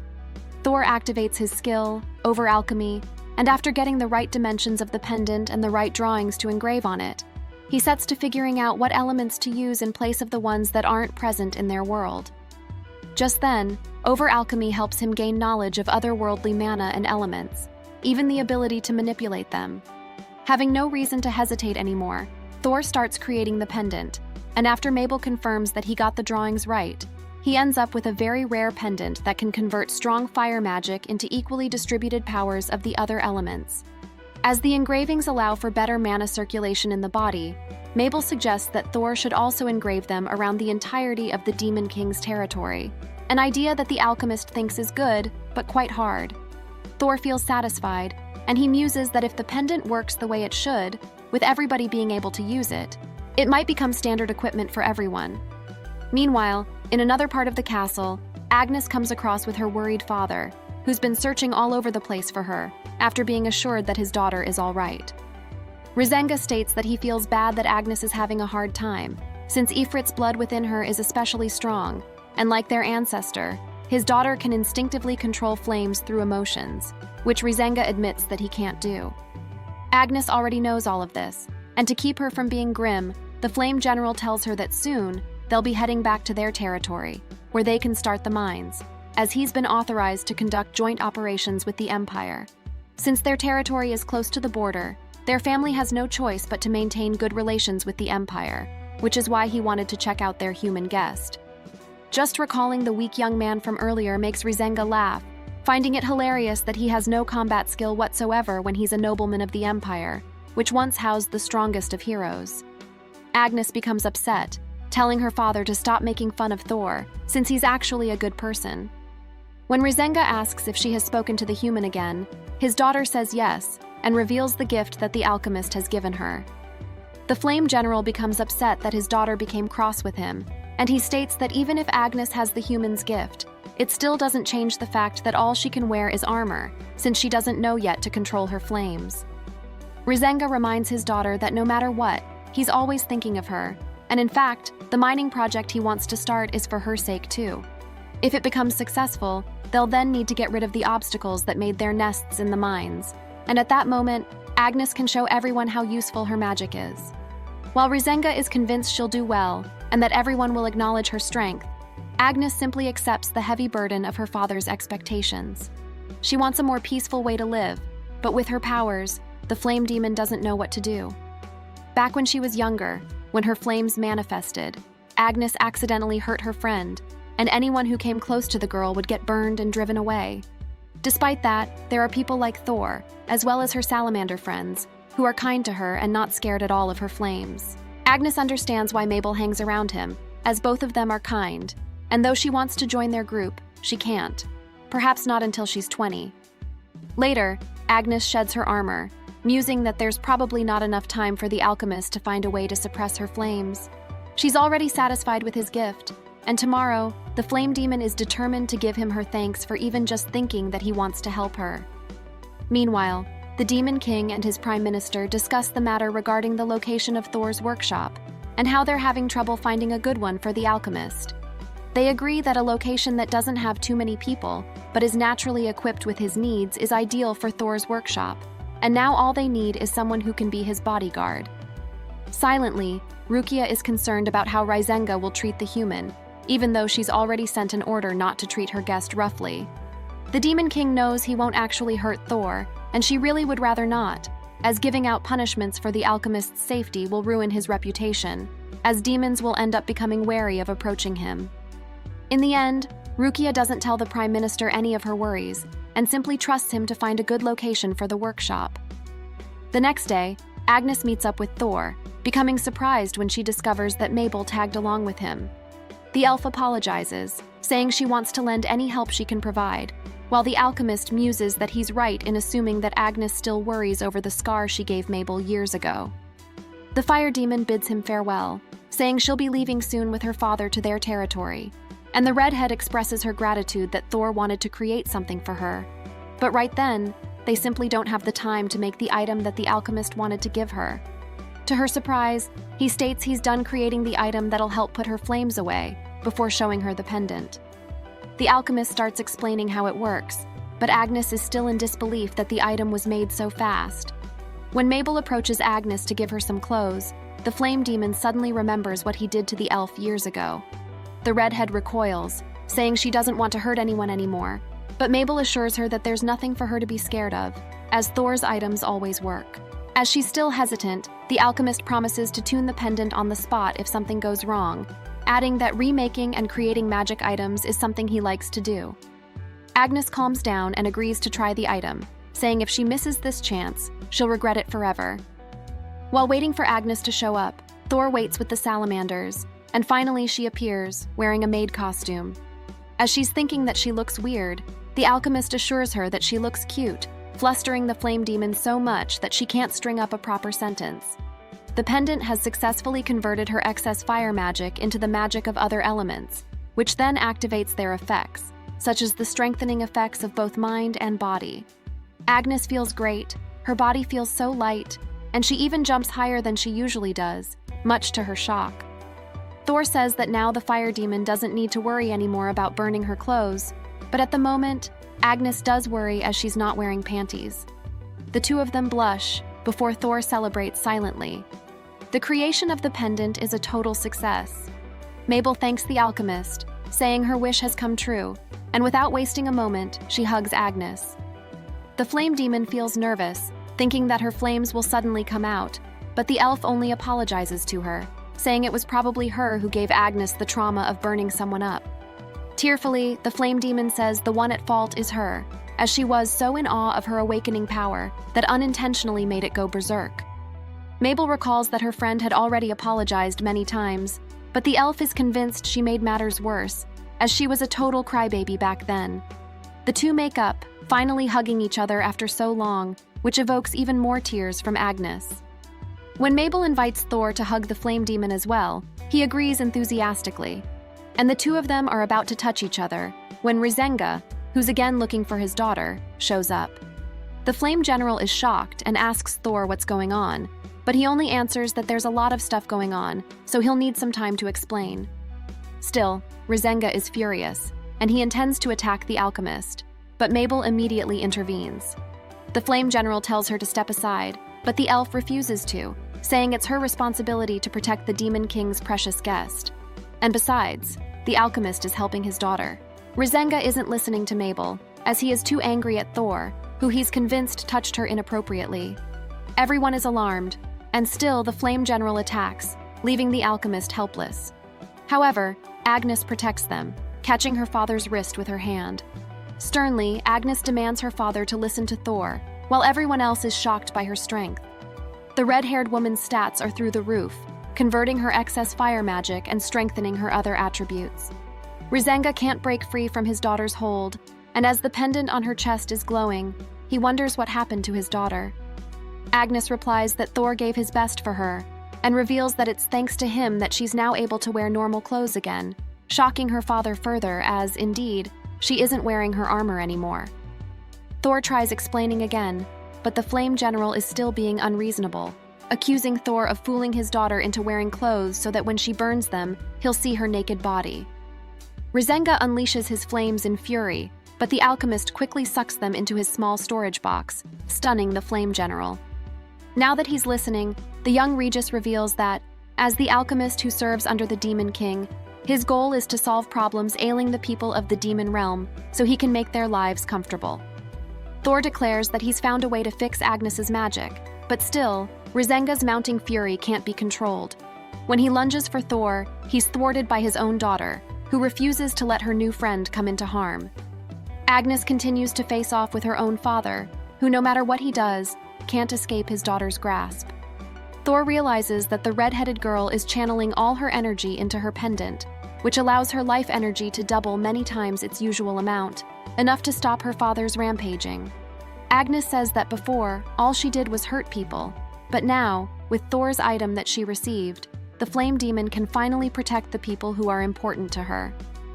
Just then, Agnes raises her father's body above her head, presenting both Thor and Mabel with an amusing sight. Later, when everyone has calmed down, especially Rizenga, his daughter explains that for her sake, Thor has created an item called the Vitality Pendant that could suppress her flames and convert them into other types of magic. Stunned, the Flame General apologizes, saying he's ashamed to act in such an awful way to the person who only wants to help his daughter. Rizenga's earnest words surprise Thor, and the older man continues to feel bad for being short-sighted, even wanting to gouge his eyes for being useless and clouded. Thor stops Rizenga, saying that doing that is going a bit too far, and since the alchemist will be living in the Demon King's territory, he simply wants for them to coexist peacefully. The Flame General finally understands, and he requests to be included in whatever matters that'll concern his daughter in the future. Aside from that, he wants to pay for the pendant that Agnes is now using. Thor can see how deeply Rizenga cares for his daughter, unlike his awful father who quickly sacrificed him for having no fighting ability. And for a moment he wonders if he's feeling jealous, while the Flame General agrees to Thor's advice of building a more solid connection with his daughter from now on. Later, Rizenga kneels before the Demon King, who comments it's quite rare for the Flame General to seek an audience with her. Rookie muses how the older demon looked down on her, before, as he always valued physical strength more than anything else, and she terribly wants to gain his loyalty, which is why it's a total surprise when Rizenga suddenly swears his loyalty to the Demon King in the name of the Origin Flame. Curve is floored as swearing in the name of the original flame, like what the Flame Giant did when he swore his blood to the first Demon King, carries a lot of weight. When Rookie asks Rizenga why he did that, the Flame General reveals that he's been utterly rude to the Demon King's guest, so he must apologize, especially since Thor found a way to control Agnes's flames. Rookie and Kelvy are stunned, while Rizenga continues to explain how he got blinded by rage as he thought the alchemist was deceiving his daughter. But he was quickly sorted out by his daughter, who has gotten even stronger with the item that Thor gifted her. The Demon King and the Prime Minister fall silent, and eventually, Rookie gets amused that Thor easily got what she always wanted, Rizenga's loyalty. While Curve is losing his mind over the new developments, the Demon King decides how he should punish Rizenga for his blunder. When she asks the Flame General what punishment Thor wished upon him, Rizenga reveals the human actually didn't wish anything upon him, but after much insistence, the teen eventually states he just wants materials for alchemy. Rookie thinks Thor is brilliant as the Flame General doesn't care about his own reputation and is much more concerned about his daughter's, so he probably doesn't think a punishment is needed. In the Demon King's territory at the mining zone, fearsome demons run rampant, devouring everything in their midst. When a group of humans suddenly appears, their leader announces that there's a buried treasure hidden around that they should find, and he brushes off any concern of whether they'll be attacked by the Flame General, or by dangerous demons. The bald man declares he'll strike down anyone who stands in their way, making his comrades laugh. Unbeknownst to the humans, spiders' web approach them, and suddenly their leader is captured, being dragged away by a spider's web before meeting a gruesome death. The men are horrified and they start running away, though there's no escape from them. Back at the demon castle, Thor wonders about the stone that Agnes gave him earlier, and after using his appraisal skill, the alchemist discovers that it's meteoric iron, a stone fallen from the dark space. Just then, his appraisal skill awakens an ability for Thor to add space element magic to whatever item he wants, and he can't help but muse that since he arrived at the Demon Lord's territory, he's learned more and more elements than he ever thought he would. After exiting his storage box, the alchemist remembers that Agnes wants to show him something, but since he still has time, Thor decides to head toward the next storage room and clean up there for a bit. Upon seeing the messy place, the young Regis gets excited, thinking there's a mountain of treasure that's waiting for him to be discovered. Unexpectedly, he finds a sword remarkably similar to the replica that the statue of the first Demon King is holding, and he's observing it closely when the Demon King arrives. Unexpectedly, the fearsome leader of all the demons is dressed up nicely, revealing she plans to use the outfit at the next party, while Thor praises her for looking pretty in the dress. The Demon King doesn't like how formally the alchemist is addressing her, especially since the two of them are alone at the moment, and she instructs him to call her Rookie. During their banter, when the Demon King suddenly pouts, Thor blushes, finding her absolutely cute. As Rookie asks what the alchemist has been doing, he replies he's been cleaning when he found a sword, and he asks her if she knows what it is, since its length isn't the same as the one on the statue. When Thor is asked for his opinion, he guesses that it must be a prototype, and that perhaps someone must have wanted to recreate the lost magic sword. But since it didn't quite resemble the original, the project was abandoned. The Demon King tells him he's right, recalling that during her grandfather's time, there was a plan to revive the magic sword, but it ended up failing. When the alchemist asks if he can keep the sword, Rookie says there's no need to ask her, as the room is his entire workshop. She even formally hands the sword to him, which Thor is thankful for, and it makes him wonder if he can make a real magic sword just based on the replica. Rookie is stunned at his words, while the alchemist states again that as his dream is to create a sword that surpasses the holy swords of the Empire, he intends to give it to Rookie for her to use. Thor suggests that she can use it when she goes to defeat the beasts, but she replies that though his thoughtfulness makes her happy, Rookie doesn't need a magic sword to defeat the beasts. Instead, the Demon King prefers something that will allow them to attack from a distance, and she also reveals that she prefers items that give support during combat. Thor gets excited, and immediately rushes off to make someone, making Rookie sigh fondly. Thor throws himself into research, and discovers that demon beasts are creatures that can't communicate and attack both humans and demons. Though the alchemist is a bit regretful that he can't make a sword for Rookie, he focuses on doing his best for his current task, and soon, he has decided on what to make. The young Regis tells Mabel that it's a special tool for defeating demon beasts, and enlists her help to make it, before diving headfirst to the technical parts of creating the item. Thor activates over alchemy, and soon, he has the item in his hands, a laser pointer. But Mabel is still confused about how the item works. The alchemist shows her the page of the catalog where he found the item, and he wrongly concludes that it's used by a commander to direct his soldiers exactly which enemy to defeat first, making it possible for their adversaries to simply just fall silently and fast. Since the page said that it's not to be used on humans, Thor figures it must be an item used to deal with demonic beasts. And though they additionally make other wild conjectures, the alchemist thinks it's quite a powerful and terrifying object that could change the course of a war in that world. Outside, on their way to test their new item, Thor and Mabel spot the elf and minotaur commander arguing about their formations on the upcoming battle with the demonic beast Gargalosa, who's a giant arachnid with a huge following of smaller monsters. From what Thor gathers, the agreed formation is for the minotaurs to directly attack the demonic beasts, while the elves, who are the support, are left farther away from danger. The problem appears when the vanguard gets closer to the beasts. A small group of monsters then focus their attention, leaving them and the whole army vulnerable. Deciding to stay away from their conversation, Thor follows Mabel as she leads him to a place where they can use the laser, with a target practice at the end of a long field. To see how effective it will be, the alchemist starts aiming, while a red dot appears on the target. He instructs Mabel to use her magic and focus on the red light emitted by the laser, and after she releases it, her skill joins the path of the red light and hits the target right in the center. Thor is pleased, and immediately he wants to test how far they can use the laser, and again, the item proves effective. The arguing commanders are interrupted when a spell flies near them, and they become confused as the person practicing their spells is doing it from a crazy long distance. Observing for a bit, they witness a spell being fired off at a high speed, hitting the target dead right in the center, stunning them. Meanwhile, Thor has run through the full training ground, and still, the laser is quite effective. He declares to Mabel that their experiment is a success, but the elf has some questions.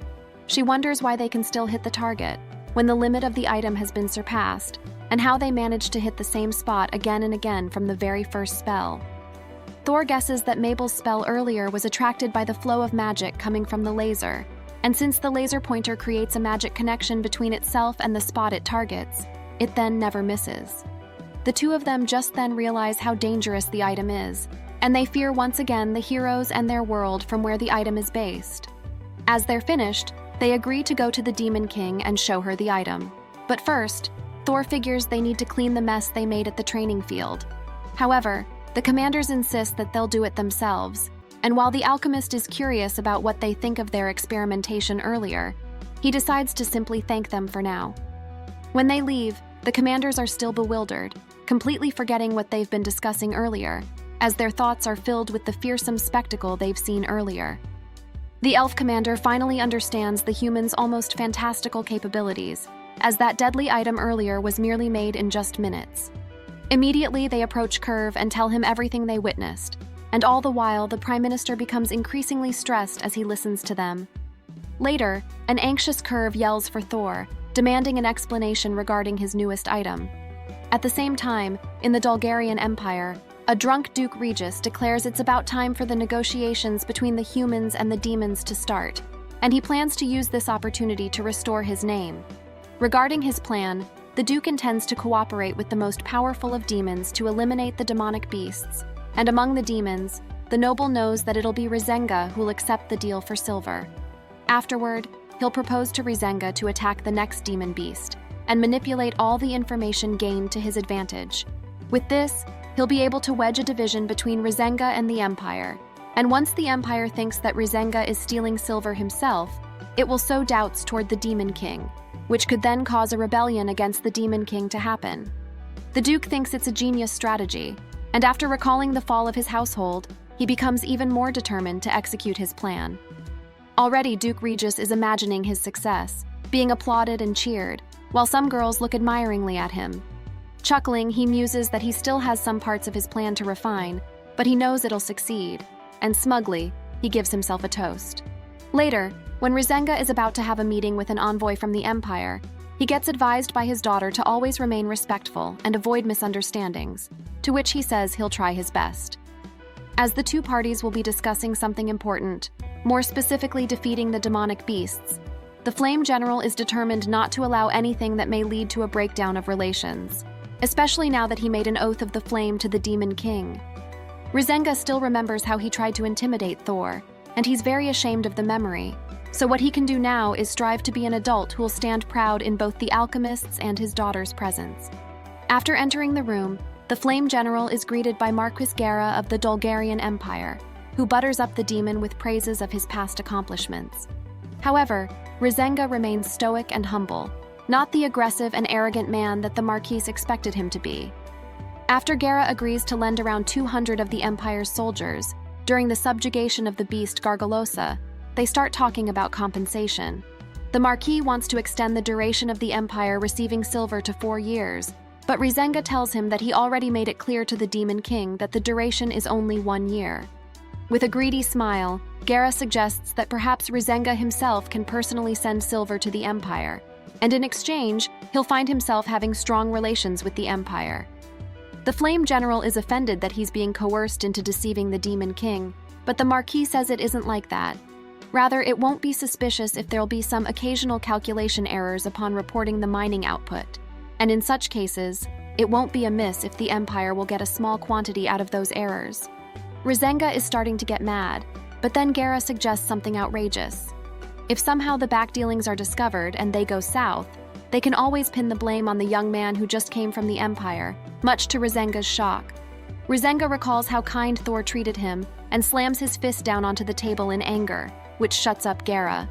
Still heeding his daughter's advice and trying to stay calm, Rasenga questions Gera if the idea to use Thor as a scapegoat and shift all the blame onto him is solely Gera's, to which the latter reveals that the proposal initially came from his father, Duke Ragus.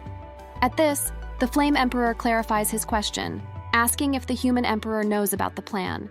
Not reading the room's atmosphere, Gera proudly tells him that the emperor does not know about it, as he explains that not every single report requires the little details.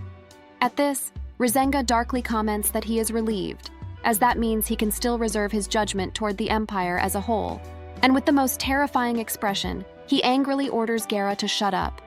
As he revels in his wrath, Rasenga berates Gera for his audacity to even dare suggest deceiving the Demon King he is loyal to and pinning Thor as the scapegoat, as he reveals that Thor is his close friend and ideal future son-in-law. Initially, frozen in fear and speechless, Gera snaps out of it when he is taken aback by Rasenga's claims about Thor, in disbelief that someone who is believed to be utterly useless to the Empire is a cherished and valuable ally to the Flame General. Rasenga continues to rage on, telling Gera that he will personally report to the Emperor of the Empire about the matter. Even then, Gera tries to stop him from doing so, and points out that Rasenga will benefit a lot from his proposal, but the latter does not want to hear any more of it, as he destroys the table next to them out of pure wrath, ordering the former to leave. After all, he has no desire to ever speak with such despicable people like Gera anymore. Scared to death, the Empire envoy quickly crawls out of the room as he curses his father for letting him deal with such a difficult person. As Gera escapes, the Flame General's daughter comes running out, confused but horrified over the disastrous outcome of the meeting.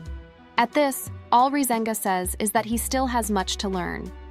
A few days later, to Rookie, Curvy is relaying the detailed report written and sent in by the Flame General about the meeting with Gera, revealing everything from the plan to deceive the Demon King to using Thor as the scapegoat. Expectedly, Rookie is rightfully in a bad mood because of the report, though it is not yet over as Curve proceeds to hand her another letter from the Empire, explaining Gera's actions. She reads it aloud, the contents claiming that the proposal was not discussed with the Emperor and does not represent the will of the Empire, so they are void of any responsibility over Gera's actions. Rookie can only sigh more in disappointment, as she recalls back to when Thor confessed for the first time how he was sent to the Demon King as a sacrifice instead of a normal guest. She feels even more heartache and frustration over the reality of his mistreatment. Seeing her complicated expression, Curve asks if he should go and speak to Thor about the matter, to which Rookie insists on doing it herself, especially since Thor is working under her as her alchemist. She continues to point out that since she was the one who initially granted permission to mind development, as well as for negotiations with the Empire to happen, she will also take responsibility for telling the bad news to Thor and plans to visit his room soon.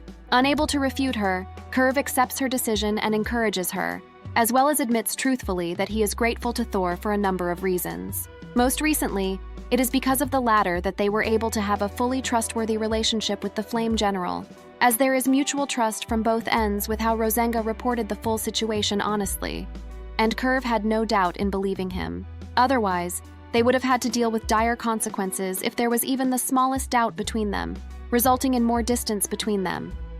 Hence, since Thor was the one to enable Rasenga's oath, Curve feels that he is indebted to the former and swears to do anything to fulfill any of his desires. Though impressed by Curve's honesty and dedication, she teases him about how he would attend to Thor's desires if the latter were to ask for a mountain of magical items, flustering him. Nonetheless, she promises to relay his feelings toward Thor. Later in the storage unit, the trio are having their tea party, though Rookie finds it difficult to break the bad news since Thor and Mabel seem to be in a cheerful mood as they smile and laugh while conversing with each other. As the two talk lightly about making laser pointers, Rookie continues to find herself in a difficult position as she sees how happy Thor is at the moment, trying to stall for time by eating more pastries and drinking her tea. She thinks about how she should have summoned him earlier into the throne room and told him about the conspiracy against him there, as it would have fit the atmosphere much better. Not only that, but she believes that she would have much less difficulty in her masked demon lord outfit, as she always felt more confident when talking to a subordinate or giving punishments in it. Nonetheless, she knows that she has a duty to tell Thor about his father's conspiracy, despite the positive setting, and puts down her cup, finally telling him that she has some news about the negotiations meetings to pass on to him. At this, Thor immediately puts on a serious expression and asks her to go on, to which she nervously and vaguely tells him that some strange but minor issues were found during the meeting. She does her best to recap on what happened during the meeting between Rosenga and Gora, though soon enough, both Mabel and Thor are visibly concerned over Rookie, and worriedly, they ask her what was wrong. Their worried demeanor confuses Rookie, but as tears drop to the table, it is revealed that she has started crying while trying to tell Thor about the conspiracy. Even then, she continues to stammer through her tears until the end, until the other two tell him to calm down first. At this point, she can no longer hold back and breaks into a full sob. Once Rookie finishes rambling about the meeting, Thor is visibly disappointed by the truth, but is not surprised, knowing that it is something his father would do. Despite this, Rookie still cannot comprehend why his father would be able to treat him so cruelly as a son, and even holds on to his hands as she admits that she cannot help but feel sorry for him. At this, Thor redirects the attention back to Rookie and tears up, telling her that she is a good person for crying over him, to which she instinctively tells him to shut up out of embarrassment. Nonetheless, she is still in disbelief over the extent of his father's cruelty, and even Mabel joins in, asking why his father would go so far as to frame him. With a disappointed face, Thor deduces that it is because of the Empire's policies, as he reminds them of how they value military strength over everything else. He reveals that not only was his father a strong warrior, but his grandfather as well. In fact, the latter was even named a master swordsman, in other words, a sword saint. However, his grandfather ended up perishing at the hands of bandits when he was drunk. Though this life event happened when he was still very young, Thor remembers realizing how no matter how strong one becomes, one is still able to be struck down at their weak point by someone stronger if they ever let their guard down. Thus, even if Thor did aim to become the strongest, it would still be meaningless to him. Instead, he decided that he wanted to use his skills to good use and improve others' lives, helping others instead of strengthening himself. Both Rookie and Mabel are not surprised by this life motto he goes by, saying that it fits his character very well. Unfortunately for Thor, his father refuses to think in such a way and does not allow Thor to think that way either. After all, the people of the Empire were very influenced by the old hero of the Empire, and their way of thinking warped their senses, as they would do anything to achieve power and fame to further their goals. But since they were never able to match the old hero's exact strength, their lifestyle only became more and more extreme. Even so, Rookie is unable to understand why the Duke still wants to sacrifice Thor as a way to preserve his pride, to which Thor agrees neither can he. Hence, the latter admits that the conspiracy plan to get rid of him is his last straw, as he is fed up with the Regis family and has decided to change his name. From then on, he requests Rookie and Mabel to stop calling him Thor Regis, and instead, Thor Cannon. This is his way of cutting ties with his father's side, as he prefers to go by his mother's surname instead. Though surprised by this sudden action, Rookie and Mabel are immediately supportive and encouraging of his new name, praising him. Thor is used to being called by his mother's surname as well, as he used it before while working at the government office. However, in official terms, he still needs to be referred to as someone from the Regis family, since he was sent as a hostage to the Demon King's territory. But when it is just the three of them, he will go by his new name instead, to which Rookie and Mabel agree. Once they have clarified the matters, Thor points out to Rookie that she is still holding on to his hand, so she quickly lets it go in a flustered manner. She explains that she took his hand out of impulse, as she was overwhelmed with sadness over Thor's mistreatment by his own family, to which he tears up once more and shows his appreciation for her empathy. At this, Rookie confesses that she wishes they could hold hands even until they fall asleep, which is something Thor is both taken aback by and flustered by. Quickly doubling down over his reaction, Rookie shyly confesses that she means that she purely wants to go to sleep while holding hands innocently, which causes Thor's heart to skip a beat, as he cannot help but think how cute she is. However, Mabel quickly chimes in about how Rookie cannot stay over in Thor's room, since her bedroom is located in an area of the castle that is off-limits to men. Rookie acknowledges that it is an impossible request, though this only motivates Thor more as he already starts to think of a way to solve the problem and figure out a way to hold hands while sleeping in separate rooms. Quickly flipping the pages to the reference book, he finally finds something that may work and calls the two girls over to check, making them both react with intrigue and delight. Once he earns Rookie's approval, he immediately starts making preparations for creating the item. Once the preparations are complete, Thor gathers Rookie and Mabel to help out as he reviews the materials he needs, which include a pure white sheet, a large amount of empty pea pod shells, and an empty magic stone. He then begins by activating his skills and making the magic stone spread thinly on top of the sheet, dissolving it into the sheet. He then instructs Rookie to try to imagine the sheet stretching out, and when she does, it immediately does so in reality as well. While Rookie is shocked and confused as to how it works, he explains that the sheet has become a freely stretchable sheet since it possesses the magic powers of the magic stone. He then does the same to the pea pods, and they are able to reshape and resize according to Rookie's command. After doing so, he proceeds to expand the image diagram by merging the sheet and pea pods together, and then adding various elements for different traits, such as water to make it smooth, wind for good breathability, and even the empty magic stones to the sheet to store more magic power. Once he finishes the process, it is revealed that he has created a magical body pillow that can recreate the sensation of hugging a loved one, as the fabric is similar to that of human skin, and the inner beads of the pillow can reshape it to whatever one likes. However, Rookie is still skeptical about its effectiveness, as she wonders how it can help them join their hands across rooms. At this, Mabel points out that the magical body pillow is definitely not the same as normal ones, especially if it is based on the type from the old hero's world. She reminds Rookie that almost everything from the hero's world has deeper meanings or codes, making them more powerful than the things from their own world. Rookie acknowledges Mabel's point and proceeds to ask Thor about his own vision for the pillow. With a determined face, he claims to the two of them that he is certain that the body pillow can transform into a human shape, shocking them. He reminds them of how one of the old summoned heroes had the ability to freely change their appearance as they possessed shape-shifting powers. Rookie remembers it clearly, as she recounts how that hero used such powers to infiltrate the previous Demon King's army. Then, once his real identity was revealed, he turned into a dragon. This kind of power was made possible through the mechanism of the granules of magical power, as the hero used the lumps of magic that can take any color or shape to create a false body, wearing it like a full bodysuit costume.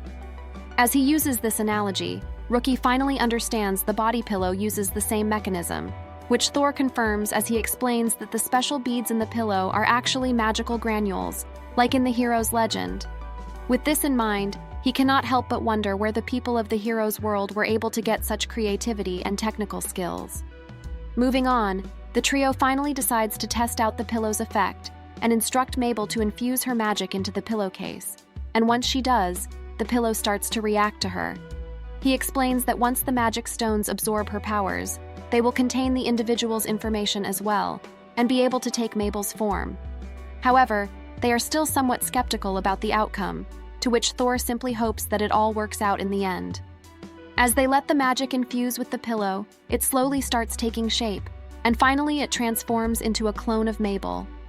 Both Rookie and Mabel are amazed by how it looks exactly like the latter, though Thor keeps a stoic expression as he seems to still be on guard about the results. Meanwhile, Mabel has some fun with the body double, moving it however she imagines it to, and cheers about how it is a huge success. However, just as she thinks Rookie's dream can come true, Thor suddenly transforms the body pillow back to its real form, and he establishes that it is a failure, confusing the other two. Surprised by Thor's verdict, they point out that it worked perfectly well, and wonder why he is dissatisfied with the results. He explains that though it looks identical on the outside, it still is not even able to capture half of the full extent of Mabel's true charm. He goes on a tangent about how her appeal is not just her pretty looks, but her personality traits as well, like her kindness, strength, resilience, and how well she has been taking care of him ever since he arrived in the demon territory. With a strangely straight face, he passionately recalls all the things she has done for him. He claims that part of her charm is how quickly she can put his mind at ease just by being present. However, he did not feel that way with the body pillow, which is why he deems it a failure to capture her full charm. Hearing all of this soon causes Mabel to react in embarrassment, and though he tries to go on about her, Rookie advises against it as she points out how overwhelmed the former is by his words. Agreeing to stop himself, He passes the body pillow prototype first to Rookie and promises to improve it with more time. Even then, Rookie is happy with the current pillow and suggests to Mabel that they have a sleepover that night to test the body pillow out together. But before they leave, Rookie tells Thor that the real him is still different from the body pillow version of him, especially since the original is much more important to her. This flusters Thor, and while embarrassed, he finally understands why Mabel was overwhelmed by his own speech about her merits earlier as well. Once the two are gone, Thor decides to make some more magical fabric for the body pillows before he goes to bed, though he is also still concerned about the magical beast's subjugation.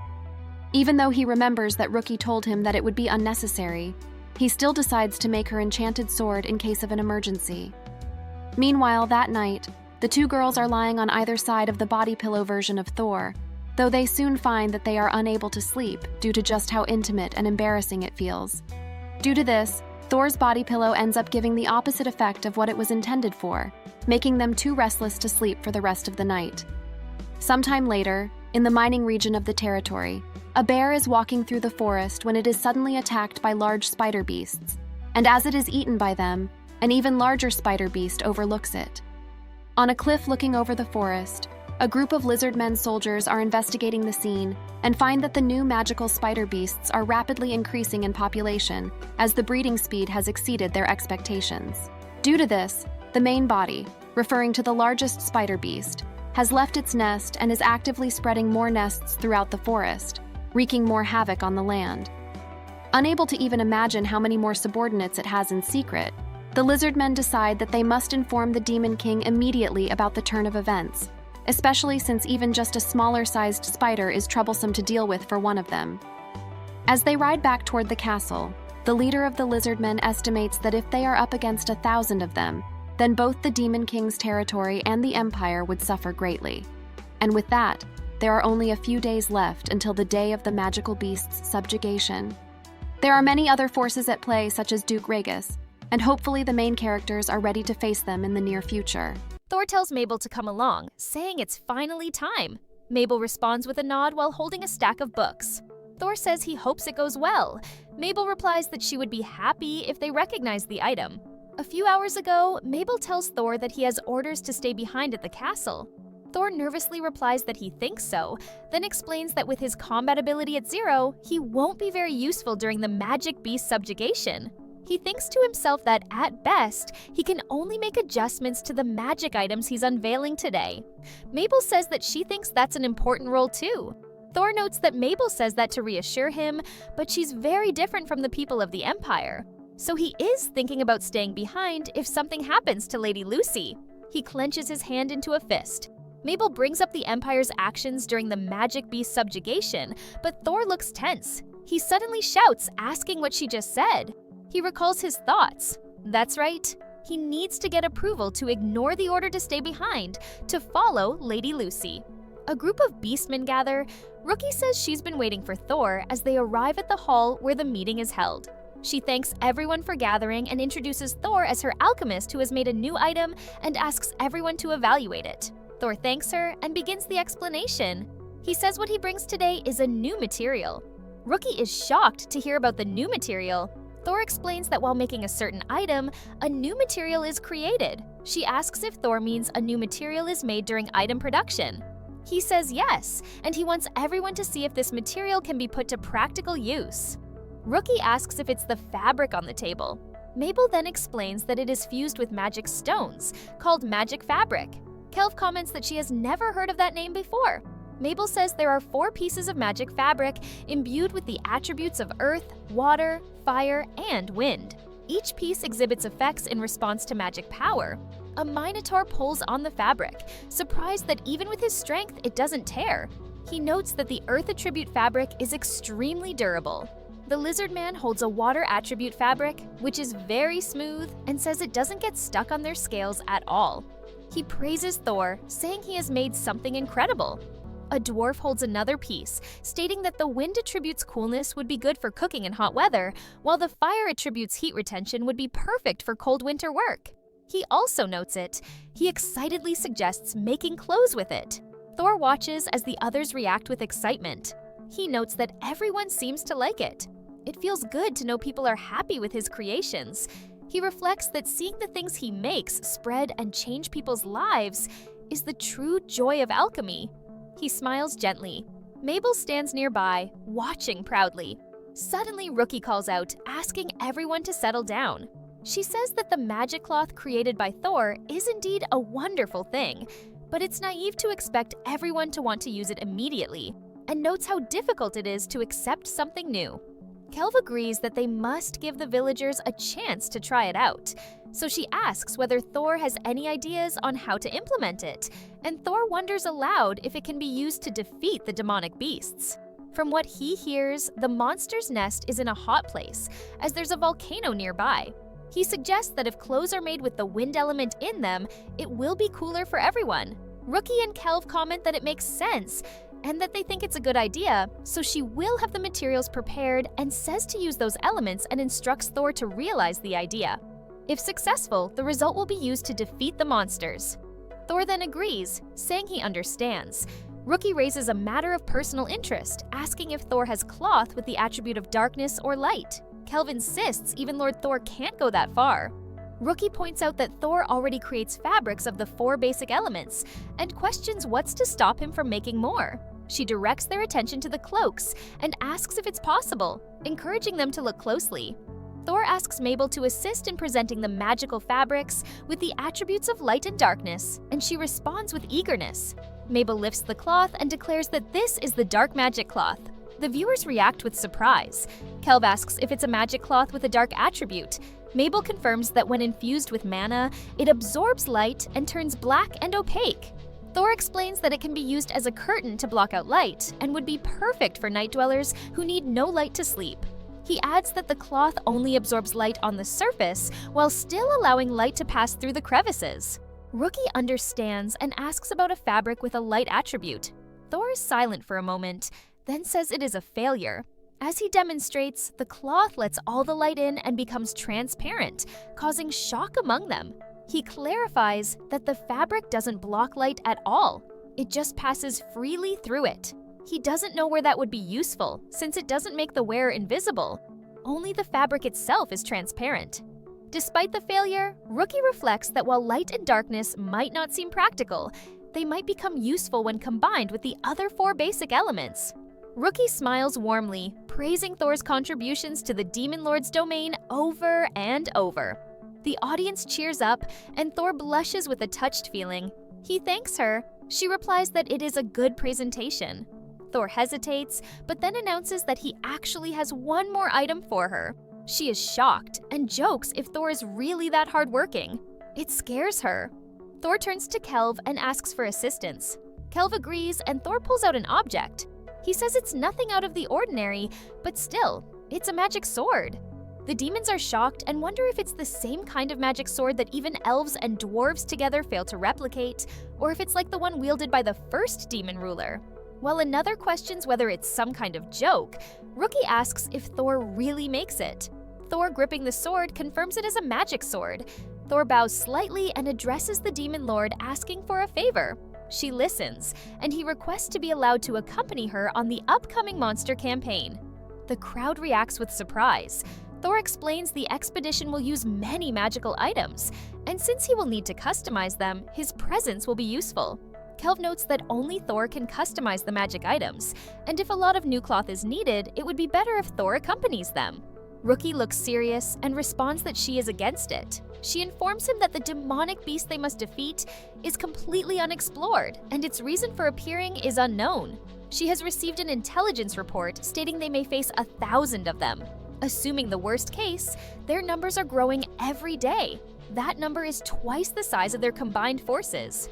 The Demon Lord tells Thor they cannot guarantee his safety and instructs him to remain at the castle. Thor lowers his head slightly and recalls what Mabel tells him, that the Empire will use an item from the hero world, namely the Sacred Sword. She says that the letter from the Empire asks them to let the Demon Lord's subjects see the Sacred Sword that defeats demonic beasts. Thor looks up and asks if the Demon Lord knows about his dream. Rookie thinks back and clarifies, it is not a dream, but rather an ambition. She points out that Thor says he wants to surpass the objects of the hero world, and he also says one of his dreams is to create a sword that can rival the sacred sword. The crowd questions whether it is even possible to surpass the swords of heroes. If it's Thor, they want to see it. They then declare that it must be a magic sword that surpasses the sacred sword. Thor explains further, saying the sword is only a prototype, but one day he will exceed the sacred sword of this world. And to accomplish his ambition, he must see the sacred sword in action with his own eyes. So he asks the Demon Lord for permission again. Rookie considers silently and acknowledges that Thor is sent to the demon realm with the willingness to die. As a friend, she does not want to oppose Thor's heartfelt wish. But as a Demon Lord, she wonders what she should do. On one hand, she doesn't want to risk letting a good man go into danger. She is sure they could customize the magic items themselves. On the other hand, she doesn't want to deprive Thor of the inspiration for his legendary sword. She wonders whether he really wants to see the sacred sword that badly. Meanwhile, the crowd begins to chant that they want to see it. Everyone begins shouting the same word repeatedly toward the throne.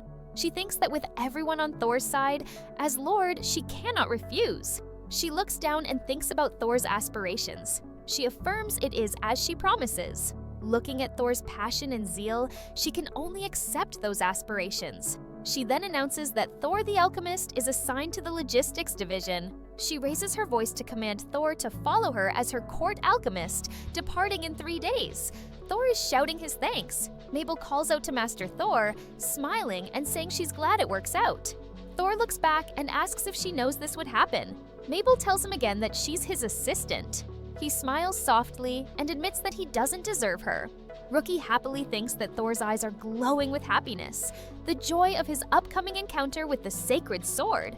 She's very happy to see everyone supporting Thor and admits she is the one most worried about him. Inside the Empire, the atmosphere shifts with a weight of panic. A man apologizes to Thor's father, the Duke of Regis, because something unprecedented has happened. The Duke screams that there's no point in apologizing and asks if they have failed. If that's so, they are doomed. The man states that there is nothing he can do, and now the Demon Lord General will no longer negotiate with him. The Duke, sweating and trembling, recalls the plan he created and got approved by the Minister of War. He describes the Flame Lord as a powerful warrior who detests the weak and thought the plan involving Thor would be accepted. But to his confusion, it is rejected. The Duke is furious with the man he had chosen to be his future son-in-law. He wonders if Thor is just a victim. The general should be crushing him underfoot. So why? The man replies that he does not understand what exactly happened in the demonic domain. The Duke begins pacing, suspecting that perhaps the demons have a reason to protect Thor, or worse, that Thor has betrayed the Empire. He grits his teeth and calls Thor an unscrupulous bastard. Just then, someone bursts into the room in a panic. They shout that there's a problem. The angry man brushes him aside, saying he already knows and is thinking of a solution. The soldier insists, announcing that the Minister of War is here. The angry man turns pale. He stammers upon seeing the minister's presence. The Minister of War enters, stating he received word that the plan has failed. He's come to confirm it personally. The angry man stiffens as he's recognized. The narration explains that this man is one of the 3 highest imperial authorities, a mentor to the 3rd princess, trusted by the emperor, and of much higher rank than Duke Regas. The minister states he only came to talk. The Duke insists the plan hasn't materialized yet, calling it a slight miscalculation. He assures it will work soon. The minister cuts him off, saying the plan is cancelled. He adds that the Duke acted too rudely, even trying to eliminate his own son. That's out of line. The Duke panics, asking how the minister found out. The minister replies coldly. He had one of his men infiltrate the Duke's unit and file a report. He glares, stating their task is to prevent the Empire from making an enemy of the Demon Lord. The minister explains that sending the son as a hostage still served the initial purpose, maintaining relations with the Demon Lord, but the rest of the plan was altered. Charging his own son with a crime wasn't part of the original plan. The Duke trembles, trying to spin it. The minister coldly states the conversation would have ended neutrally if the general's rejection had been respected. He says the favor for a favor plan failed, but the monster hunt is still ongoing. It's a good chance to show the Empire's power. The Duke, desperate, asks to accompany him. The minister rejects the offer. He orders the Duke to act elsewhere. Next, the minister says there's a brewing conflict with a small country in the south. The Duke will fight alongside the army under the Ministry of Military Affairs. The Duke freezes, eyes wide in horror. The minister says he'll give more details at the High Council. The Duke begs for a chance to explain himself. The minister says he can speak at the meeting. The minister sternly says not to mention Thor again. Thor is now a forbidden topic in the council. It would be disrespectful to His Highness to even bring it up. The Duke asks why. The minister explains, Thor has gained the trust of one of the Demon Lord's strongest generals. He's even spoken of marriage. The Duke is speechless. The minister adds that Thor likely knows he was meant to be a scapegoat. Because of that, he must hate both the Empire and the Duke, so they are forced to abandon him. The minister says that with such connections, Thor could have been useful as a pawn. The Duke himself could have benefited, that the Duke didn't even think of that. But instead, the Duke insulted him and sent him to die. The Duke protests. Thor is useless, has no fighting skill. The minister questions how such a person earned the demon general's trust. The Duke insists it's natural for a nobleman to serve the Empire, even if he's not a warrior. The minister mocks the Duke's claim of noble ideals. The minister says the Empire needs the Demon Lord to stop focusing on the scandal. The minister suggests the Duke should be willing to give up his title for the Empire's sake. Finally, the minister turns and says they'll continue this at the High Council. He asks the Duke to accompany him. The Duke trembles uncontrollably, unable to form a coherent response. Thor's father sits stiffly, eyes wide, muttering to himself that this is how his legend ends. His expression is hollow as the carriage rattles forward under the sunlit forest.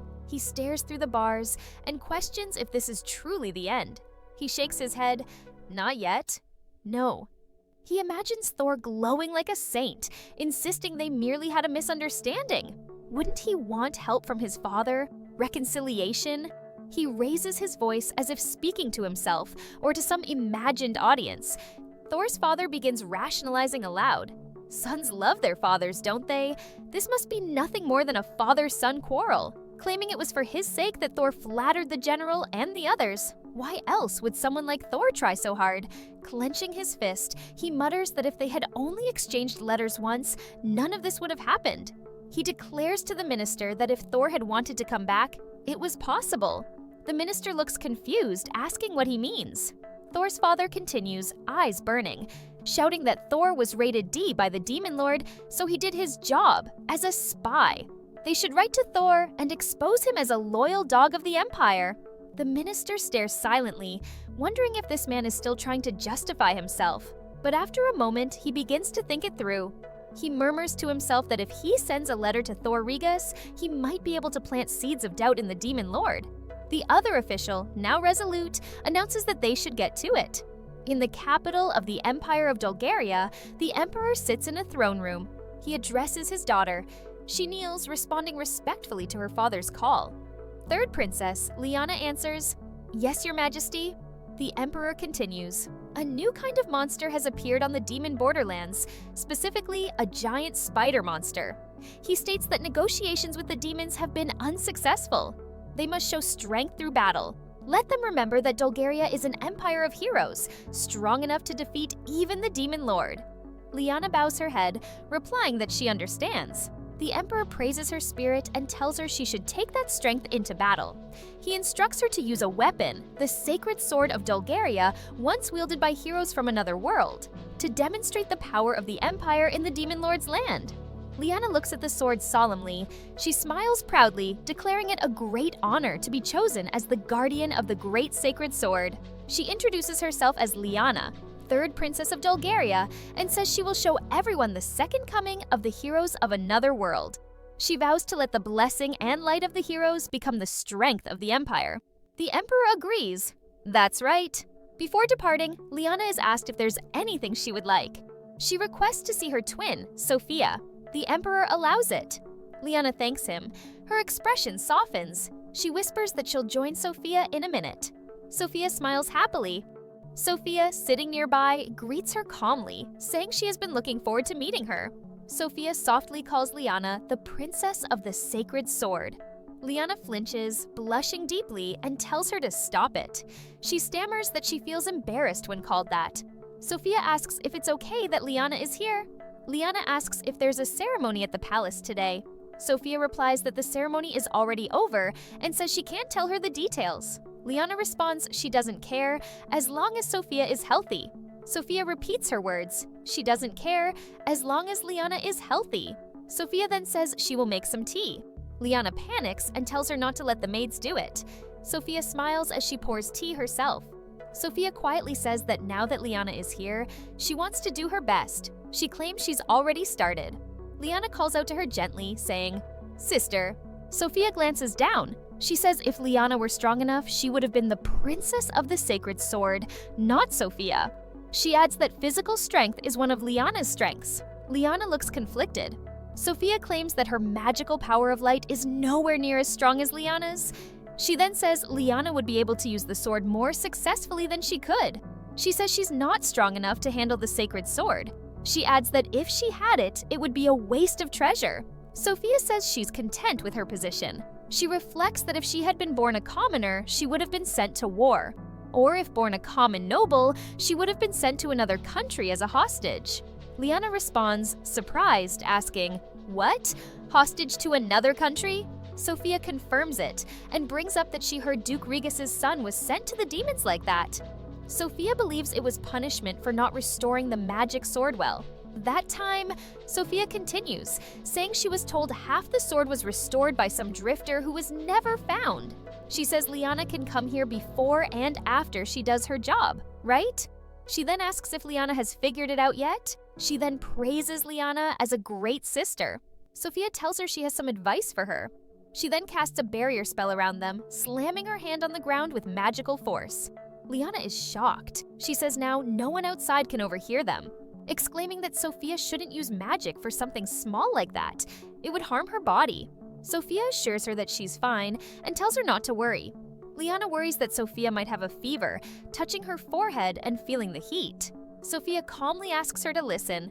Sophia explains that even if Liana and the sword have great power, the world is a big place. She warns that Liana may meet unimaginably powerful opponents she cannot defeat. Liana asks if she's referring to the Demon Lord of the North. Sophia nods and says yes. The sister continues by explaining that they do not know demons very well, so Liana must stay on guard. However, the princess does not understand why. She is powerful and believes she should be able to demonstrate the Empire's strength. The sensible Sophia suggests they try to understand the demons instead of intimidating them with force. This surprises her sister. Liana bows her head in shame, realizing she never knew how much her sister worries about her. Then she promises with a smile to remember Sophia's words. Sophia responds by emphasizing honesty as one of a princess's virtues, along with childlike spontaneity and a certain sensuality, which she says might one day save her sister. The mention of sensuality confuses Liana. Still, Sophia, visibly concerned, warns her to be cautious. Someone might take advantage of her honesty. Lost in thought, the princess notes that Sophia always speaks her mind. Her sister affirms this, saying it is very important. Liana understands this, like a passport to understanding. The twin takes this to heart,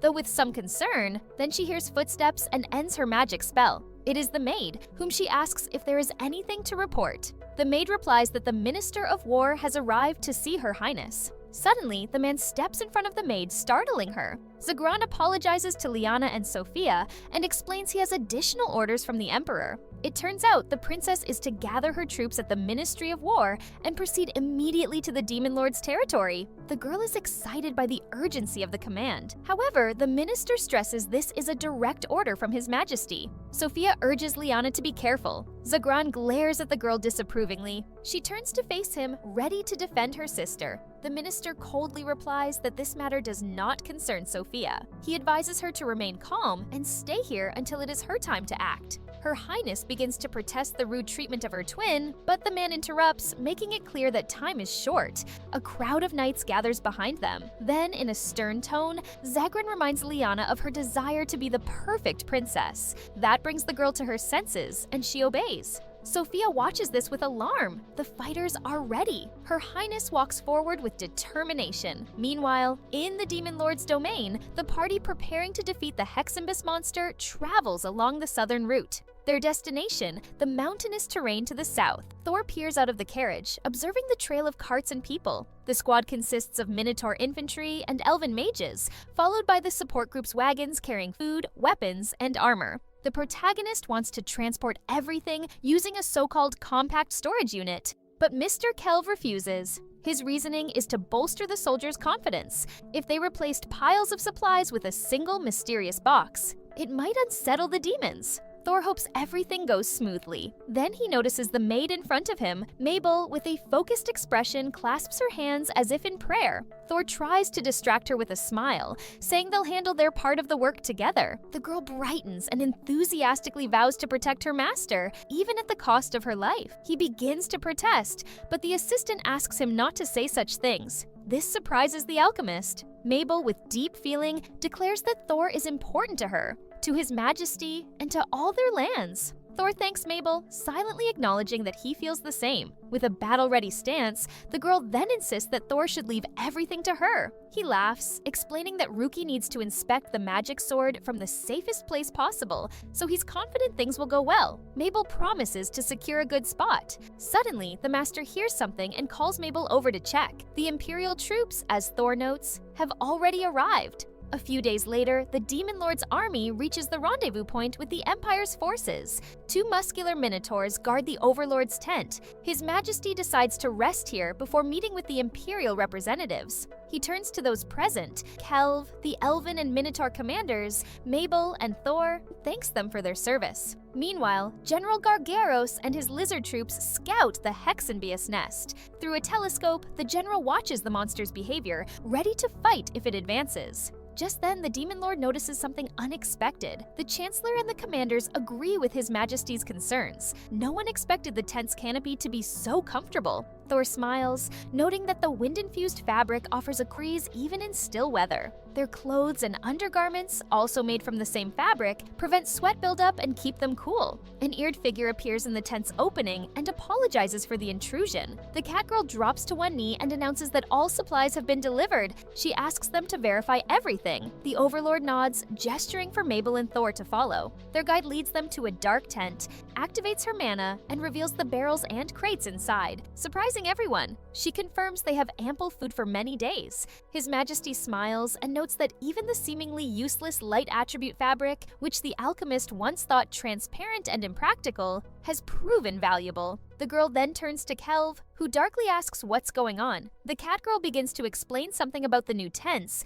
but the Chancellor cuts her off, calling them convenient. She tries to speak again, hesitantly agreeing, but still seems anxious. Kelv suddenly demands if she doubts their beauty. She doesn't answer, simply affirming his words. He then orders her to show what's inside the bales. She rushes to comply, activating her mana to make the dark fabric transparent, revealing food. She demonstrates that everything is fully stocked. Kelv notes how convenient it is. The girl nods, and the Chancellor asks whether the Lord knows about it. The Overlord thinks for a moment, then turns to Thor and asks if everything is fine. The young man wonders why Kelv is looking at him. Kelv sighs. It will be hard to manage the troops' confusion. The Overlord reminds everyone that the Chancellor already anticipated this. Turning to their guide, he orders the issue resolved and leaves. The Demon Lord then holds a small meeting. Before facing the Imperials, he wants to brief his allies on the mission. His Majesty elaborates on their target, the demonic beast Garguros. He explains that the creature reproduces rapidly, leading to hundreds of additional monsters.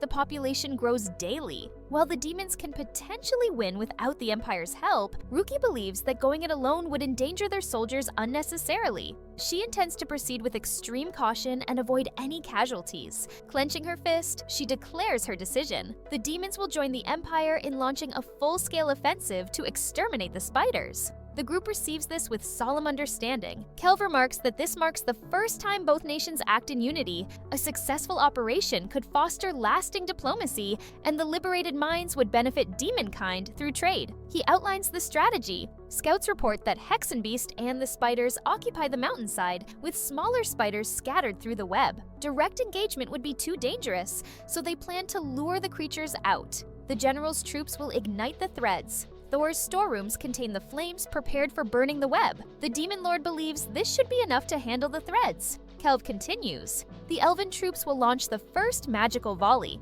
Ordinarily, their limited range would require them to get dangerously close, but now they have laser pointers. This innovation allows the elves to remain safe behind infantry lines, attacking from a distance. The infantry, minotaurs equipped with health-enhancing pendants, will be at the front. These pendants allow them to generate water mana. By transforming this mana, they wield water power strong enough to counteract the fire used by the general's troops. The Overlord continues for the Chancellor, saying they will ease their task by inflicting as much initial damage as possible with flames. After the bombardment, the lizard squads observe the area and finish off any escaped spiders. Then, His Majesty concludes the meeting. To Thor's bewilderment, everyone turns to look at him. The commanders of the Minotaurs and Elves express doubt that they have everything they need. The group is uneasy. Everything seems to be going too well, and it scares them. Thor feels embarrassed by the attention. However, the Demon Lord reminds them to remain vigilant, as anything can happen in battle. Despite the reinforcements, he warns that carelessness may still lead to failure.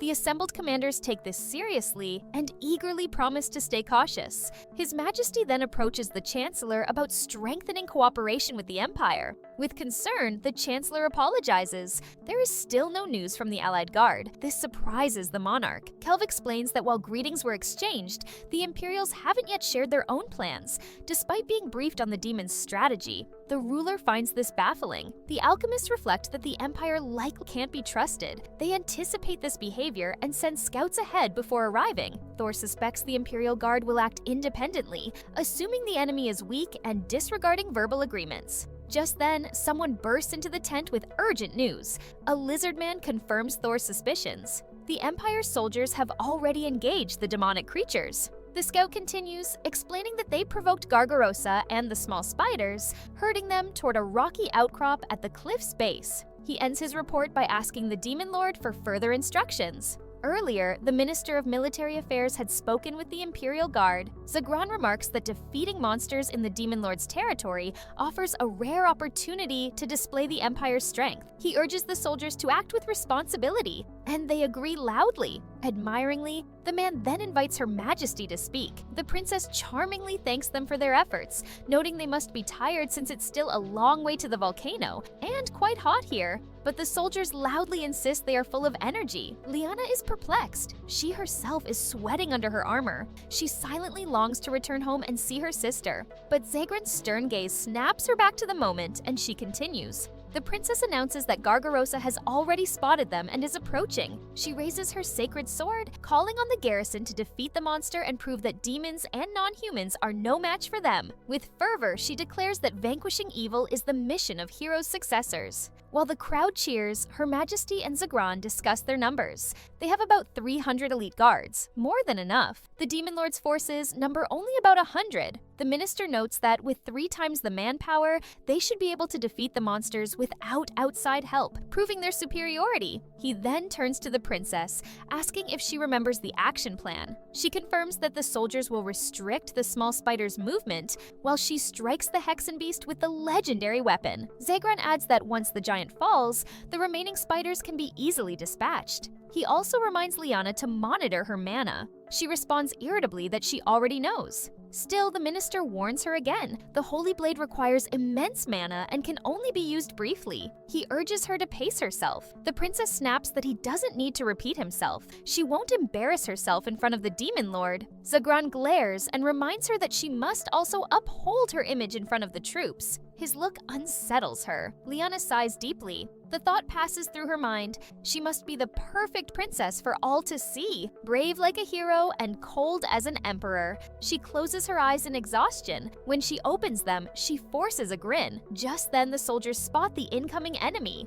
Zagran confirms that they've successfully lured them out, but something alarms him. There are far more monsters than expected. The spiders charge toward the troops like an avalanche, mouths wide and eyes glowing with chaos. The creatures surge forward in a disordered torrent. The minister attempts to count them, but the numbers are overwhelming. They're multiplying at a terrifying pace, exactly as one would expect from a true demonic beast. Remembering the Demon Lord's warning letter, Zagran curses under his breath, but raising his hand, he decides there are still ways to counter the threat.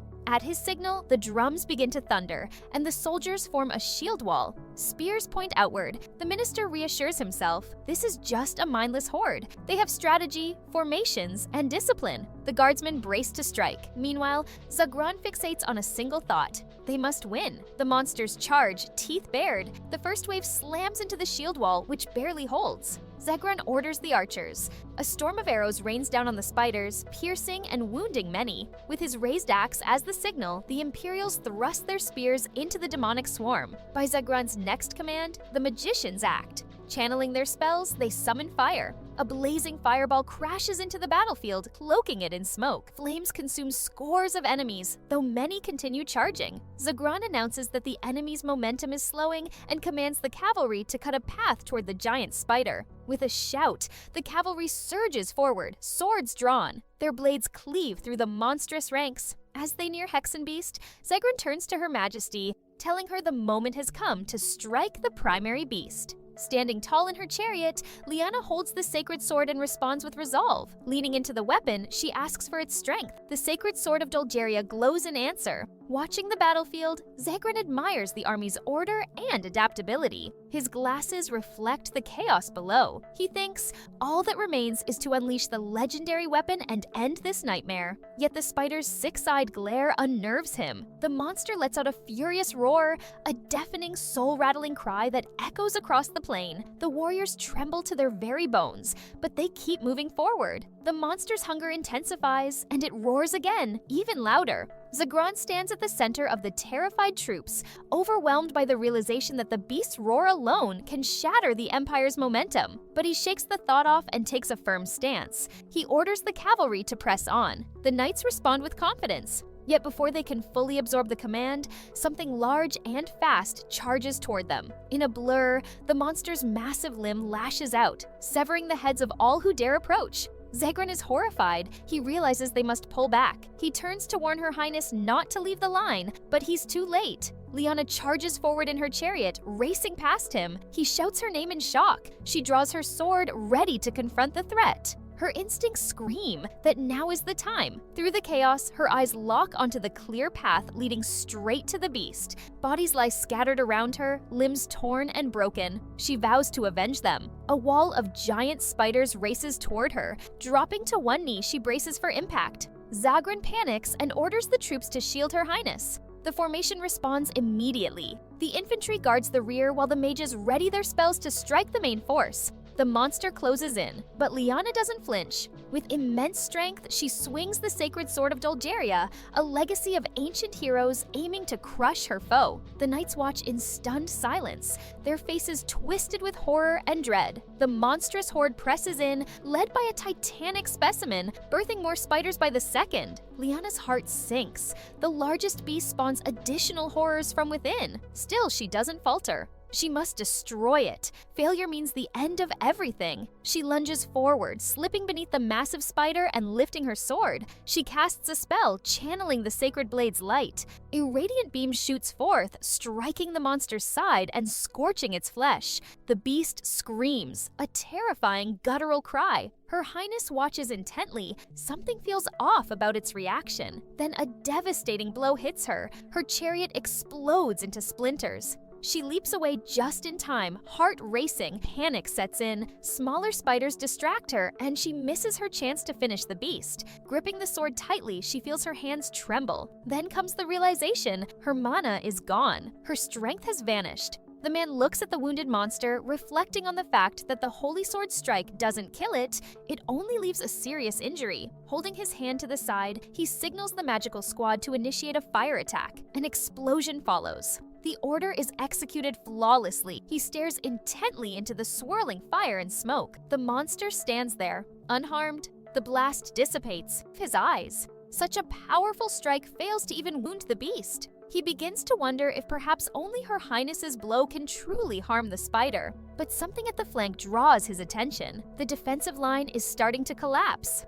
Spiders, now multiplying rapidly, continue their relentless advance. Above all, the priority is to rescue Her Highness and regroup. The Imperial Guard manages to hold off the first wave. Despite being outnumbered, the guards retain the tactical edge. If they can once again break the enemy's front, they might shift the fight into a battle of attrition. Destroying the bulk of the spiders could effectively decapitate the invasion force. He starts to believe victory is within reach, until a strange sound interrupts. A deep rumble rolls across the field. The man scans the surroundings, confused, trying to locate its source. A knight climbs atop a cart and reports that reinforcements are arriving for the enemy. Panic flares inside the commander. An enemy army appears on the horizon. At a glance, it matches or even exceeds the size of the first force. He is stunned. How could the enemy have hidden so many troops in ambush? The realization hits him hard. They've been tricked. Rage boils within him. Knights rush to inform the minister that they are now completely surrounded.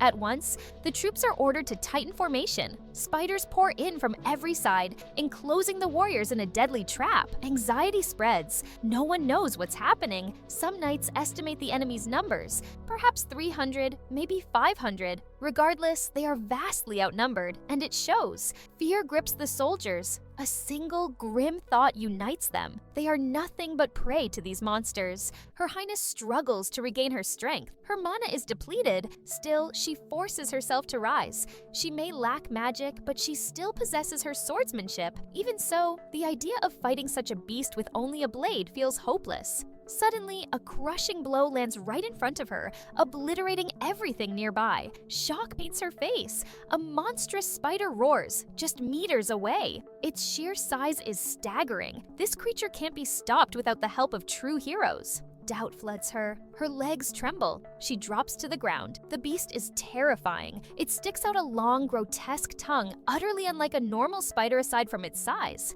Then she spots something strange. A red mark on its head. A beam of light blasts into the monster from the side, striking one of its eyes. The creature howls in agony. A voice rings out, drawing the attention of Her Majesty and every Imperial soldier. The minister and knights look up. A dark figure stands above them. The being introduces himself as the Hand of Everguard, Lord of the Demonlands. The bishop declares that his forces are now here to support the Imperial Guard. Her Highness reels at the idea of magical cover from the Demon Lord's territory. It seems impossible, too far for a spell to reach. And yet, the attack is real and devastating. Another order follows. Another beam of light flashes past her and strikes the beast again. She stares, stunned. The spider crashes to the ground, screaming in pain. Ruki from above casually asks the creature if it hurts. After all, the blast comes from a coordinated strike by 30 mages. Standing beside the Demon Lord, a subordinate holds a magical item, a laser pointer.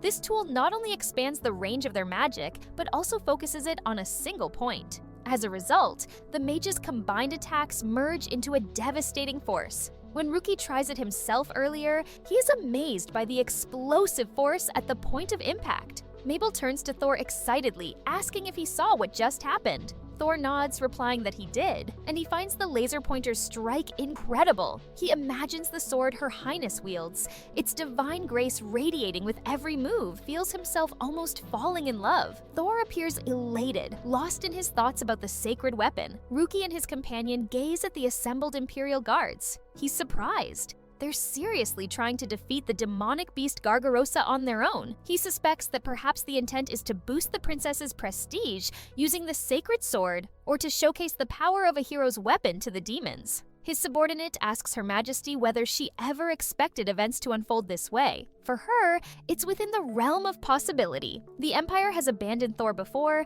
yet someone still aims to exploit him. It's dangerous to place trust in them. Still, she has plans. After the Hexen Beast is defeated, she wants to confirm whether the ones manipulating Thor are merely power-hungry nobles, or if the Imperial family itself is involved. Her Majesty intends to speak with the princess directly after the battle to get the full truth. In response, her subordinate praises her foresight. Ruki summarizes her thoughts. Regardless of intentions, the Imperial troops have demonstrated exceptional tactical brilliance. He feels fortunate to witness it, yet he admits their critical mistake, underestimating Gargarosa's power. The Demon Lord had warned the Empire of the monster's danger. It emerged from nowhere and remains poorly understood. Still, neither Ruki nor the Empire could have predicted its sheer tenacity. The monstrous spider rises again and unleashes a roar filled with fury. The minister rushes to aid the princess. He reaches her and informs her that the encirclement has been broken. They must act quickly while the window remains open. But the battle is far from over.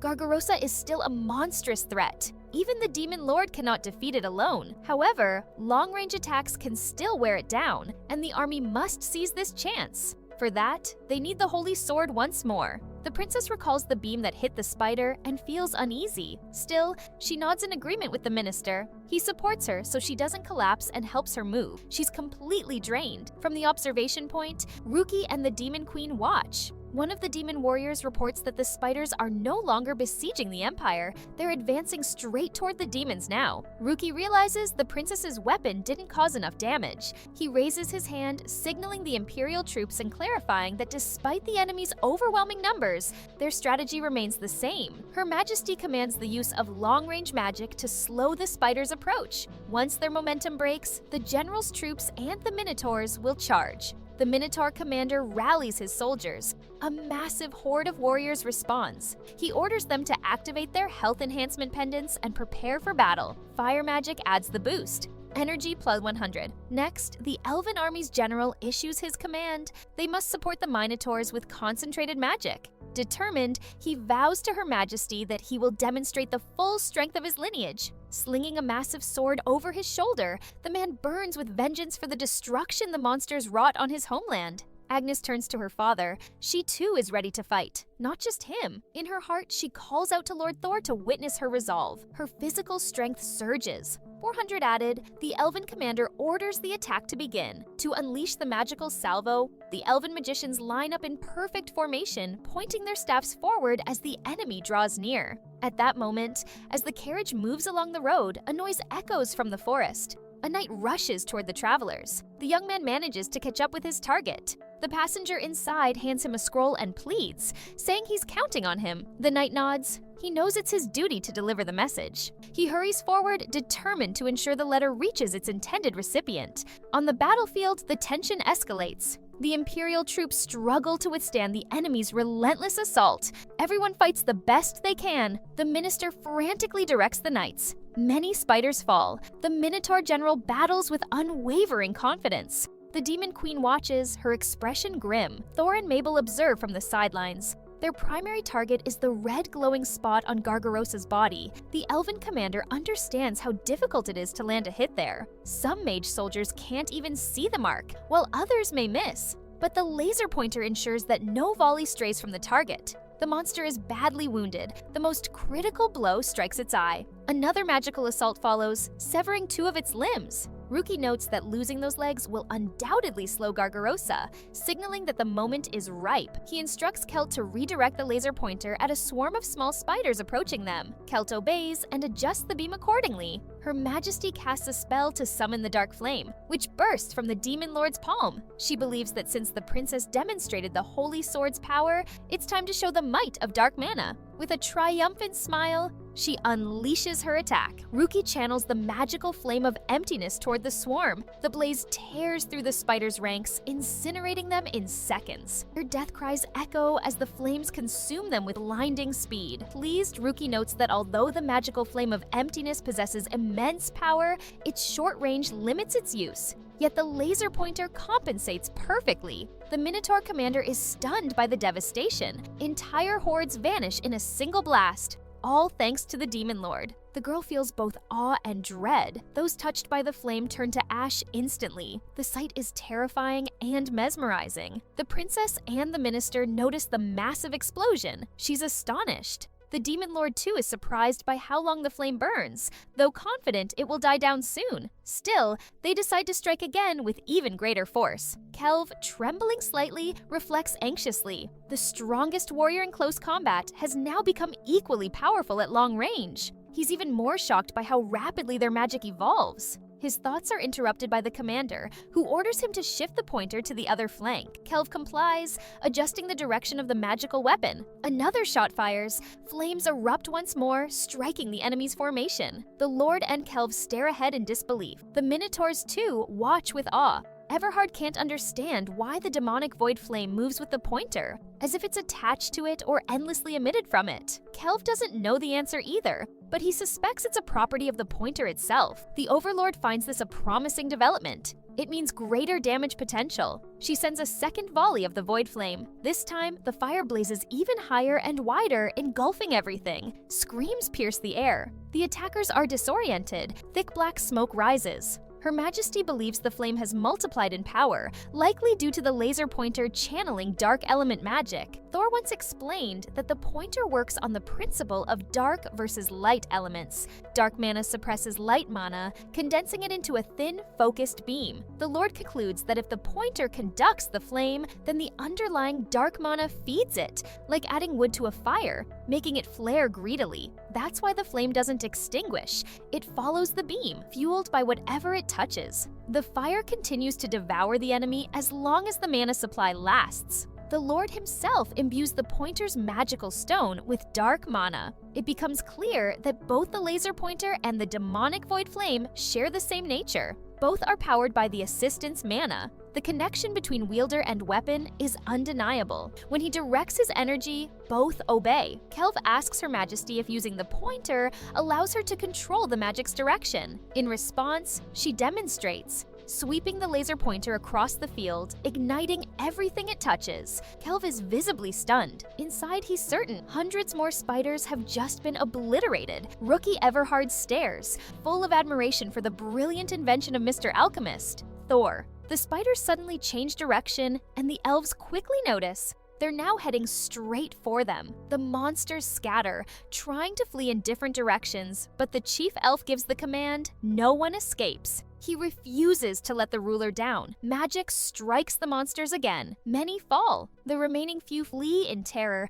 desperate to survive. The princess and the minister are stunned. The speed and power of the attacks leave them speechless. The Minotaur general and his troops also observe the enemy's collapse. One soldier asks if they should prepare to attack, but the general hesitates. He isn't sure. He starts to wonder whether they're even needed anymore on the battlefield. Thor beams with satisfaction and tells Mabel everything is going wonderfully. The Demon Lord grows more convinced he was right to push for participation. He's witnessing a spectacular display. Mabel, thoughtful, comments that in the blink of an eye, an entire wave, or even more, of magical beasts is turned to ash. The sight reminds her of something. She recalls ancient contests where mages raced to destroy monsters for sport, like those depicted in the Legends of Heroes and in product catalogs, or presentations, as they were once called. Suddenly, the elf realizes something and says it aloud. Thor echoes her excitement. Yes, this is exactly like the presentation. The two begin shouting the word together, celebrating what's unfolding on the battlefield. Right before the audience's eyes, a scene from Legends comes alive. A man in a tie once spoke of this. Now the hero contests of the past are reborn. Lady Ruki leaves an unforgettable impression. The Demon Lord silently watches the battered spider monster. She decides now is the time to strike the final blow. The monster senses the murderous intent from its foes. It releases a deafening roar that echoes across the land. All the smaller spiders immediately shift direction and swarm together into a massive cluster. The queen is confused by the sudden change in behavior. The Overlord also notices something odd. All the spiders react to the roar and form a living shield around Gargarosa. Quinn adds that the wall is so dense, it's impossible to see what lies behind it. A messenger rushes in with a report. The Demon Lord immediately demands an update. The messenger states that behind the wall, the enemy is rapidly retreating. The Lord scowls. In that case, there's only one option left.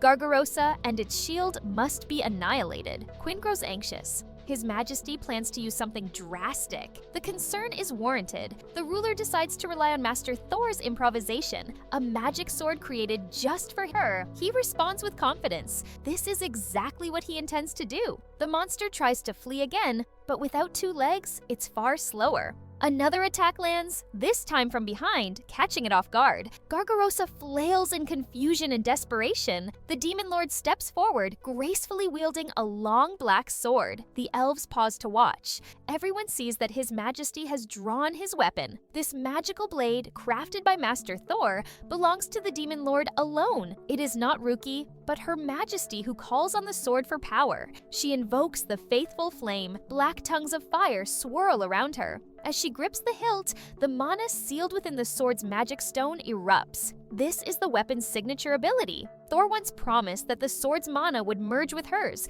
explode outward, and, if aimed correctly, focus all energy into a single devastating strike. Ordinarily, such an overflow of mana would destabilize the wielder, but with this sword, that danger is neutralized. A black pillar of energy blasts into the sky. The Minotaurs cheer. Ruki savors the moment. The princess watches in disbelief. This is a power she has never imagined. She bitterly realizes her own sacred sword strike pales in comparison. Its range maxes out at 10 meters. This is something else entirely. Everhard commands with focused hands, launching volley after volley of dark flame, determined to wipe out every last demonic beast ravaging his lands. He aims the demonic sword of emptiness at the enemy, striking them down one by one. The spider screams in agony. It scrambles to hide, but the demon lord refuses to let it escape. Another dark beam tears across the field, long distance, but flawlessly aimed. Gargarosa takes a direct hit. There's almost nothing left of the creature. The monster is finally defeated. Ruki confidently sends the monster back to the place it came from. Thor and his companion watch the spectacular battle with admiration. The princess and the minister are stunned by the sheer power and speed of the demon lord's weapon. The enemy is finally exterminated. The lord turns away from the sight of the explosion. The dark flame completely engulfs the spider's body. The Imperial troops and the Minotaurs erupt in celebration.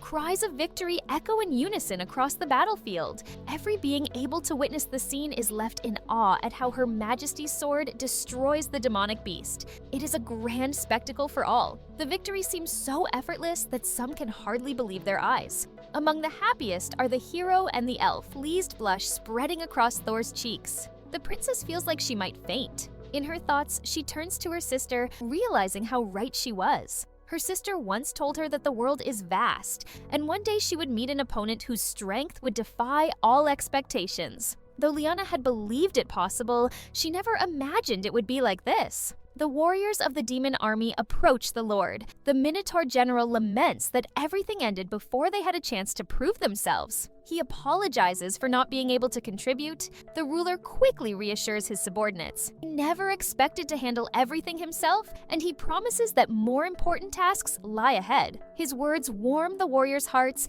and they eagerly reaffirm their loyalty. Then the Lord raises his sword proudly to the sky and proclaims that the monster Gargarosa is defeated, and that the people of the Empire played a part in that victory. He has much more to say, but he chooses to highlight the princess's bravery and the power she displayed with the holy sword. Liana is shocked to hear such praise directed at her. Ruki suspects that, in the princess's eyes, his sword must seem terrifying, perhaps even equal in might to the holy blade. But in truth, he thinks, it's nothing more than a laser pointer shaped like a sword. He recalls Thor's enthusiastic explanation. The device channels mana into a built-in magic stone beforehand, allowing the attack's power to spike at the moment of release. The mana forms a magical blade instantly, and thanks to the pointer's guiding mechanism, there's no risk of instability or explosion. Thor also explained that the blade itself plays a minor role. It's removable, customizable, and barely qualifies as a weapon. It isn't sharpened and could hardly be called a magic sword, more like a mana storage device that releases energy.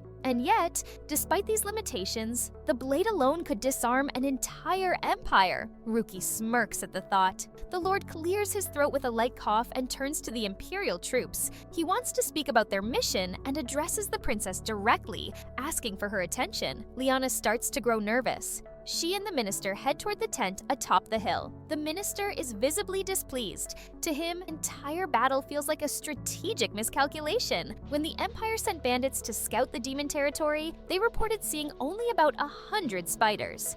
Not much time has passed since then, and it's unthinkable that the enemy numbers have multiplied so drastically. The Empire assumed the Demon Lord's warning letter was a bluff to draw out their forces. So they came, bringing a large army, but only out of fear of a demon attack. Even with all those troops, the minister couldn't defeat the monster. He considers the outcome a complete failure. Though unlikely to lose his position, he knows he'll face consequences. He also recalls the reckless orders he gave during the chaos and is determined to avoid further blunders in the coming negotiations. All this time, the image of the princess lingers in his mind. He has carefully molded her into the ideal pawn. Now it's time for her to serve her purpose. The minister always tries to instruct Princess Liana, reminding her that even before the Demon Lord, she must remain superior. Remember what it means to stand at the top. She learns his lessons well, to exploit the weak, to dominate them with overwhelming force. Yet deep inside, Liana cannot fully embrace that mindset.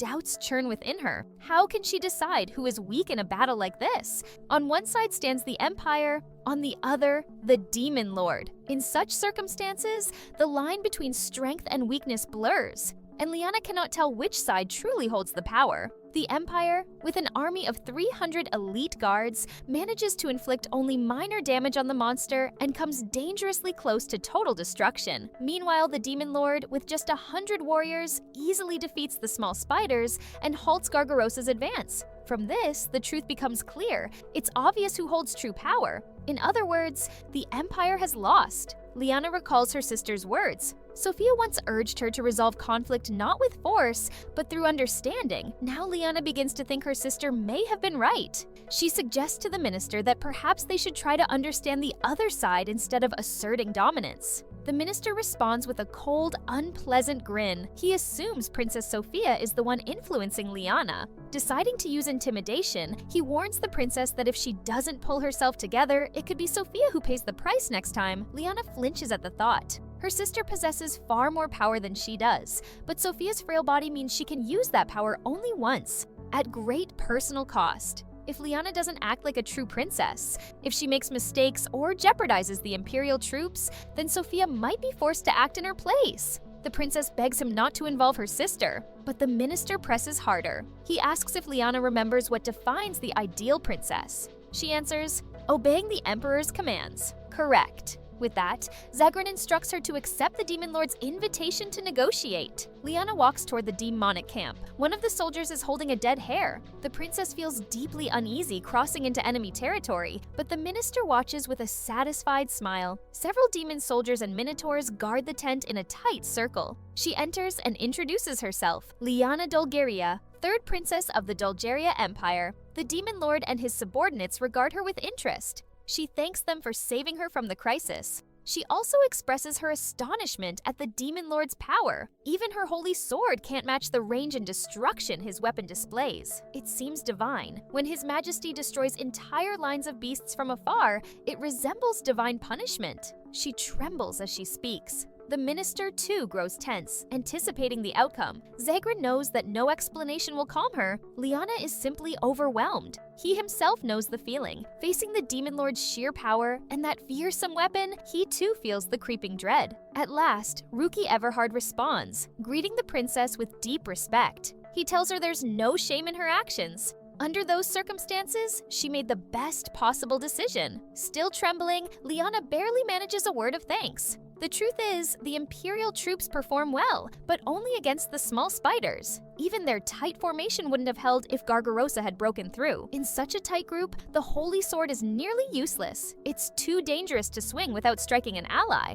The smartest move was to leave formation, something they could have done if not for the spider ambush. Thankfully, the Holy Sword's blast forces Hexenbeast to retreat. Ruki admires the princess. She is a capable warrior, willing to risk herself for her comrades. Zagran invites the bishop to speak next, as he holds the title of Minister of War, but before Ruki can respond, Chancellor Kelv, his servant, speaks up. He expresses surprise that the Minister of War himself came with the army. He introduces General Rosing, the Minotaur commander. The minister repeats their names, saying he's heard of them. With a respectful bow, he thanks them for saving Her Highness Liana and congratulates them on their victory over the demonic beast. The Chancellor mutters something inaudible, prompting the minister to repeat his comment about the Empire and Demon Lands. Then, with a broad smile, Zagran declares his confidence that their great joint victory will be recorded in the history books. But the others do not share his enthusiasm, Ruki asks, her expression unreadable,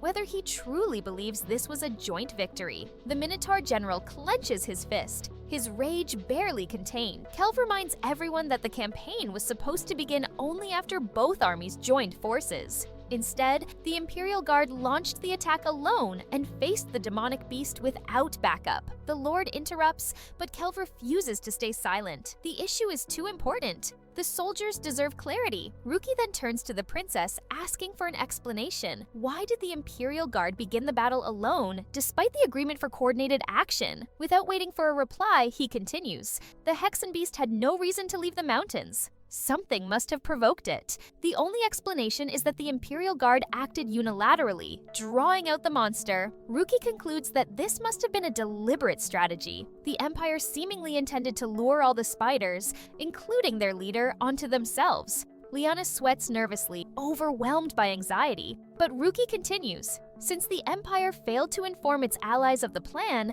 their guard effectively operated on demon territory without permission. The Lord asks if they have considered their own citizens. Because if hordes of enraged spiders had descended from the mountains and attacked nearby cities, it would have been catastrophic. That is why a joint attack agreement exists, to prevent unnecessary damage. Liana stands silent, unsure how to respond, but Ruki cuts in. She doesn't want to blame the princess. She only wants to understand the Empire's intentions and whether it is worthy of their trust. The princess stumbles over her words. She has no justification. The minister steps in, claiming the army's rash action stems from reckless soldiers. Eager for military glory without thinking, Liana turns to look at Zagran, his earlier words about the duties of an ideal princess echoing in her mind. He continues. In the Empire, nobles and their retainers are held accountable, even through duels. For their arrogance, which led them to launch an attack first, they will be punished according to imperial law.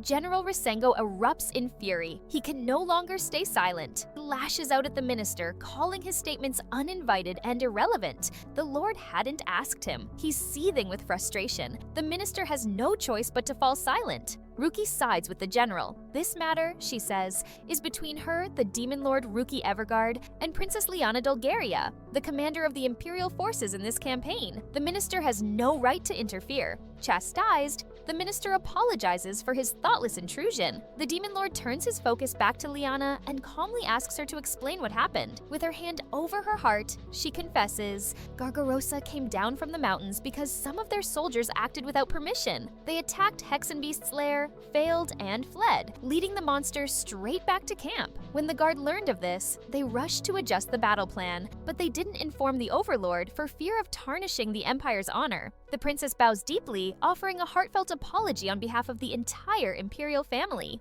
Ruki doubts the sincerity at first. Then Liana gestures to her companion, saying the Minister of War will provide further details. The man steps forward. As Her Highness explained, the greed of a few guards is what drew the spiders. However, Princess Liana, merciful and noble, risked her life to save them, praises her, urging everyone to behold her courage, how she fought bathed in the blood of demonic beasts. Kelv doesn't believe a word of it. In fact, he doubts she took part in the spider skirmish at all, but he recognizes the performance. It's about optics. Aloud, he asks where the guilty soldiers are. The minister replies that they've already been taken into custody, but Kelv isn't satisfied. He insists on questioning them himself. Zagran closes his eyes and calmly states that many are wounded and in no condition to be brought forward. Kelv pushes back. He suspects the soldiers would tell a very different story. Zagran responds that people will say anything to save themselves. Then, with a clap of his hands, he presents a prepared letter. Not a bribe, but a formal gesture of goodwill. Later, he says,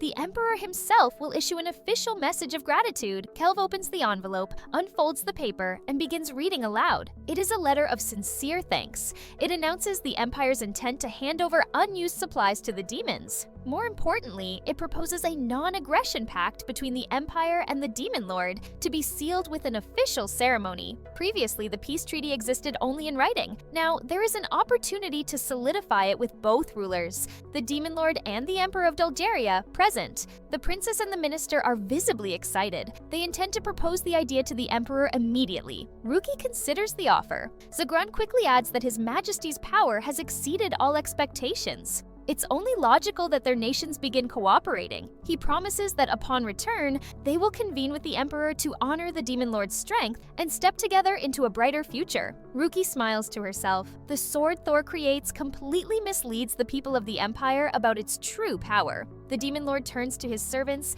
now eager to hear what each of them thinks. Kelv speaks first. He believes they should accept the Empire's offer. It's clear the Imperial Guard will never admit they acted alone, so they should take advantage of that misstep. The Chancellor adds that the non-aggression pact is also a critical factor. If the Imperial family attends the treaty signing ceremony, it would symbolize recognition of the demon lands as equal to human kingdoms. That alone would have massive implications. The Empire wouldn't be able to break such an agreement without consequences. The Lord reflects. Depending on how the negotiations unfold, trade between demons and humans could become a reality. If the Imperial Guard recognizes them as equals, many benefits may follow. The servant confidently states, this is a good path forward, one that could bring great practical value. The general captures the ruler's attention, and Kelv's, and asks if they truly blame the Empire for violating the joint attack agreement. The boy answers yes, but also notes that they know how the Imperial High Command operates.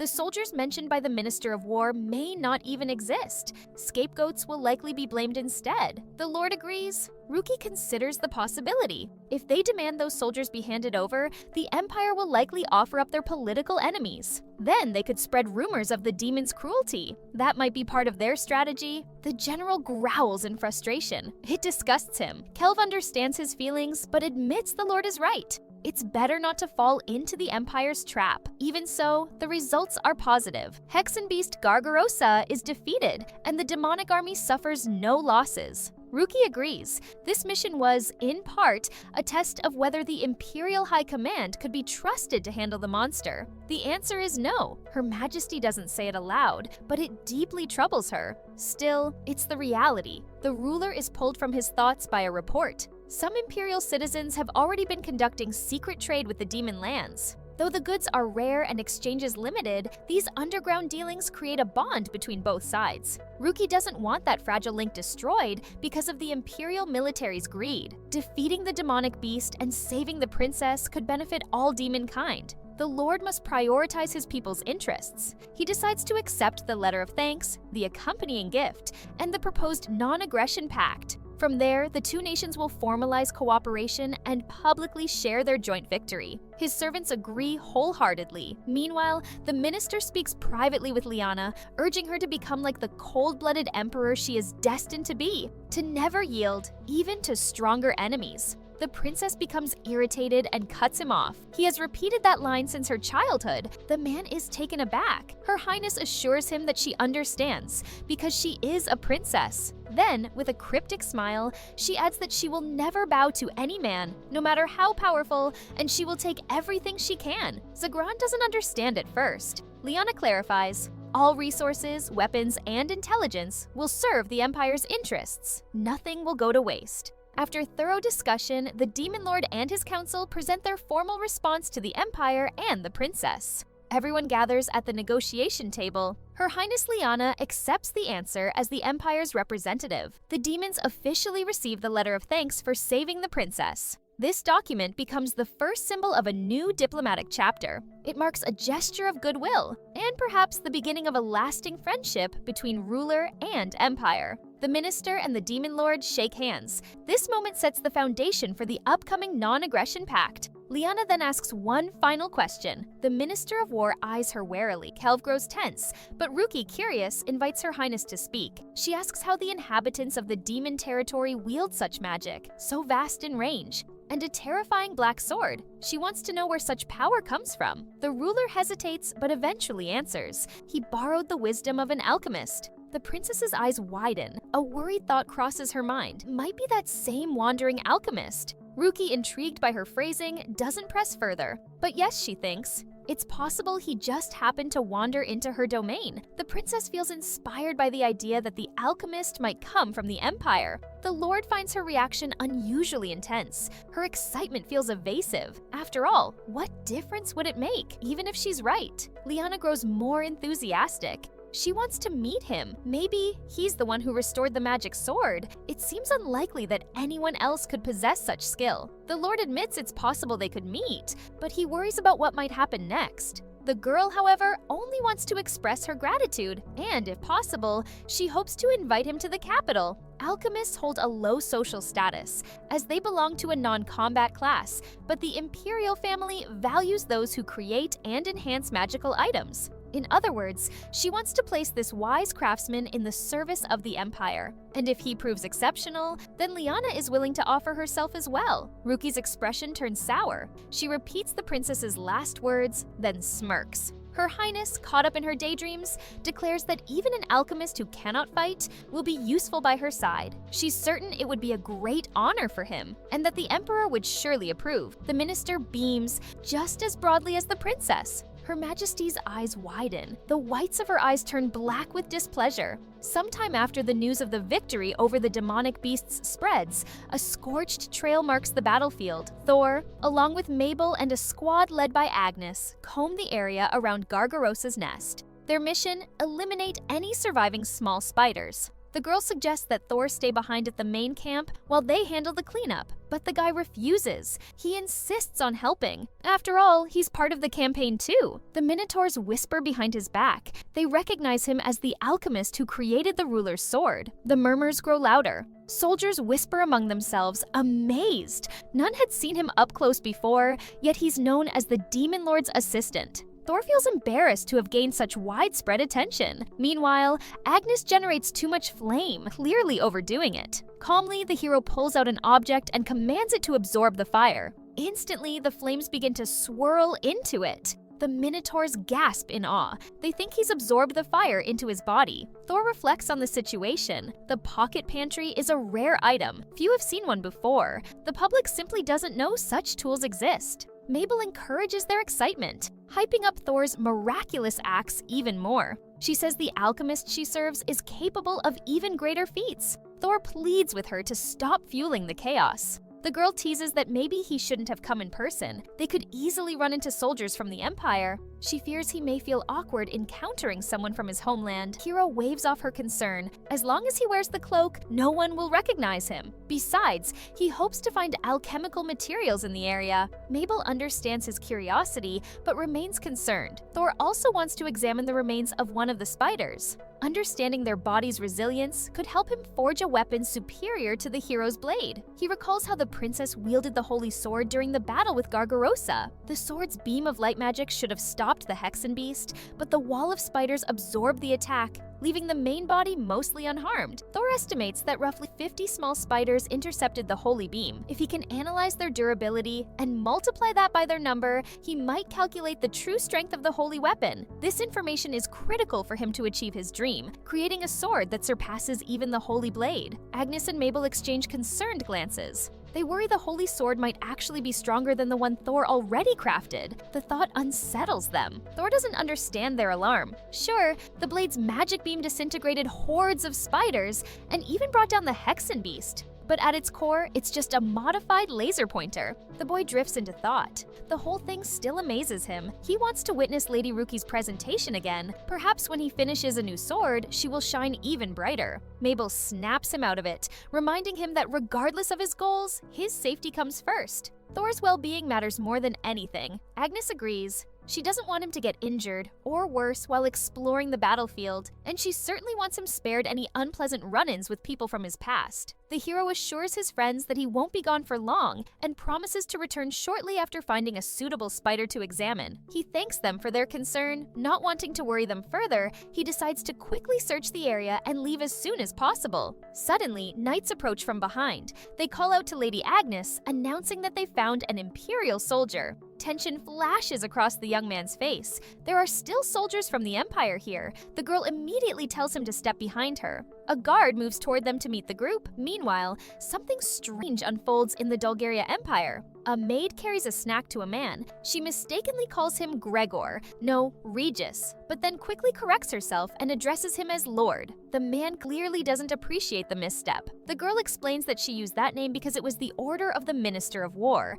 but her explanation only fuels his indignation. Suddenly, he bursts into unsettling laughter and grabs the maid by the wrist. With a malicious grin and a crazed glint in his eyes, he mocks what she's just told him. The maid screams in terror, staring at him with wide, horrified eyes. As soon as he lets her go, she bolts from the room. The man trembles with emotion, still laughing maniacally. He mutters to himself that there's nothing to fear. Soon, he will restore his honor and reclaim his position. Then he remembers, he must also recover the title of Duke. He wonders aloud whether he can hold on to it. He reassures himself with a confident, unwavering tone. Once he clears his name, greater success and even promotion await him. He declares that he might even be appointed the new Minister of War. The maid doesn't understand Rogus at all. She stares at him, puzzled, but the Lord continues mumbling with conviction. He insists his victory is certain. He's received a letter. He suddenly shouts that all he needs is to make sure the letter falls into the hands of that fool. Once the boy reads it, he will return,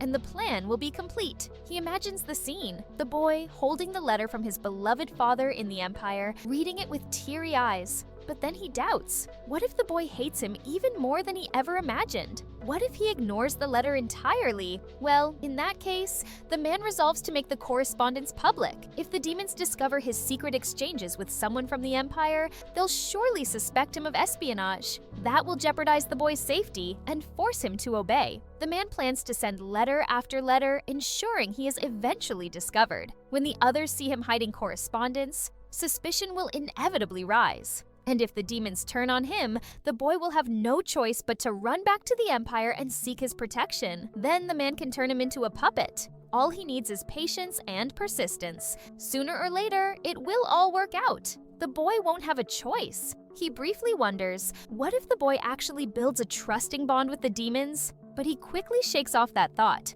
Ridiculous. Impossible. If everything goes according to plan, even if his crimes aren't forgiven, they'll be mitigated. After all, manipulating his son and the Lord of Flames would be a grand achievement. And with that leverage, even the Demon Lord could fall under his control. He imagines the glory. He will become a true legend. The man laughs again, wickedly, covering his mouth as if to muffle the sound. He dreams aloud of becoming either the Minister of War or a renowned hero. In both cases, his path to greatness is unstoppable. Glory and honor await him. He clasps his hands in front of his face and exhales deeply, then begins spinning in place with joy, dancing like a madman. Then waving his fingers toward the maids, he asks why his friends have suddenly gone so quiet. The girls watch everything unfolding with grimaces of horror on their faces, but the Lord doesn't even notice. He continues his self-praise, now suggesting the girls listen to a hymn composed in his honor. Later, Regis sips his victory drink with delight. After draining the cup, he exhales with effort, still dancing around joyfully, fully immersed in the taste of triumph. He believes his moment of success is approaching fast. The feeling overwhelms and inspires him. He truly believes the goddess of victory is on his side and feels her presence with all his soul. He is certain the hour of his triumph draws near. Just then, someone cautiously approaches, asking for help. It seems strange to find anyone in this place, surrounded only by mountains and forest. The man, pale and trembling with fear, begs for aid. He and his group are being chased by small spiders and are now lost. Both girls stare at him in bewilderment. From behind the shadows of the trees, someone watches. A young man hides in the darkness, cloaked in a robe made of magical dark thread fabric. It absorbs light and turns pitch black when infused with magical power. With the hood pulled up, the figure seems to melt into the shadows. He recalls a message he received earlier from Lady Ruki. According to it, some soldiers had attacked a pack of monsters, supposedly part of the Empire's strategy. Still, the message concerns him deeply. The knight, raising his hands in surrender, states that he is ready to disarm, and as a member of the guard, hopes for mercy. The armored girl with flowing curls places a hand on her chest and introduces herself as Agnes, daughter of the Fire General. She assures the knight that they will return him to the Empire safely, but the man's face twists into a sly grin. His reaction unsettles Agnes immediately. He asks again if she really is Agnes, remarking that he's heard much about her. The young man hiding in the shadows quickly realizes who they're dealing with. This is the captain of Duke Regis's guard. He is the same man who testified against him, labeling him incompetent and helping orchestrate his banishment. The reason for his presence here is unclear, heightening the tension. The boy watches him intently, unease growing in his chest. Determined to stay on guard, the hidden figure pulls out a small black box. From it, a large pillow suddenly emerges, clearly a magical trap. Surrounded by magical energy, it looks unusual. He turns to his assistant and asks her to give the pillow to Agnes. The girl appears confused and asks why she should give the item to the captain of the Duke's guard. The boy responds calmly, explaining that the guardsman looks tired and that they wouldn't want anyone to accuse them of making a proud Imperial soldier remain standing, or worse, sit on the ground. Mabel gives an approving nod. Then the boy comes up with a better suggestion. He proposes placing the pillow on the stone, noting that this way it turns into a comfortable chair. The girl agrees and mentions that she understands. Moments later, the armored man sits on the stone with a contented smile, unaware that he is now seated on the trap pillow. The boy quietly observes that the captain has taken the bait. Mabel turns to Thor and inquires if he knows these Imperial soldiers. Thor nods, confirming that the man is the captain of Duke Rhaegos's guard, his family's guard, and adds this with a thoughtful smile. Mabel's eyes widen in surprise, her mouth opening slightly in astonishment before she covers it with her hand. She then assumes that he must be close to the captain. Thor shakes his head and clarifies that they are not close at all. He recalls that when he was exiled from the Empire, the captain was among those irritated by his lack of proper combat skills. Mabel's expression darkens as she glares and asks for permission to hit the captain with offensive magic, clearly eager to punish him. Thor, however, stops her and says that what he wants to know is why the captain is even there. He notes that it is unusual for someone of the captain's rank to be in such a remote place and entirely alone. Mabel places her hand under her chin and agrees, remarking that it is indeed strange. Thor continues by recounting that the captain claimed he was running from small spiders, but adds that no trained Imperial soldier should panic over something so trivial. He emphasizes that the Empire is a military nation and keeps strict records of troop movements, implying that something is definitely amiss. The Imperial Guard never leaves a wandering soldier unattended unless they have another purpose in mind. To everyone's surprise, the man suddenly blushes and announces loudly that he has a small favor to ask of Agnes. Everyone freezes in anticipation, and the girl, visibly confused, asks if the knight is joking. The captain, clearly pleased,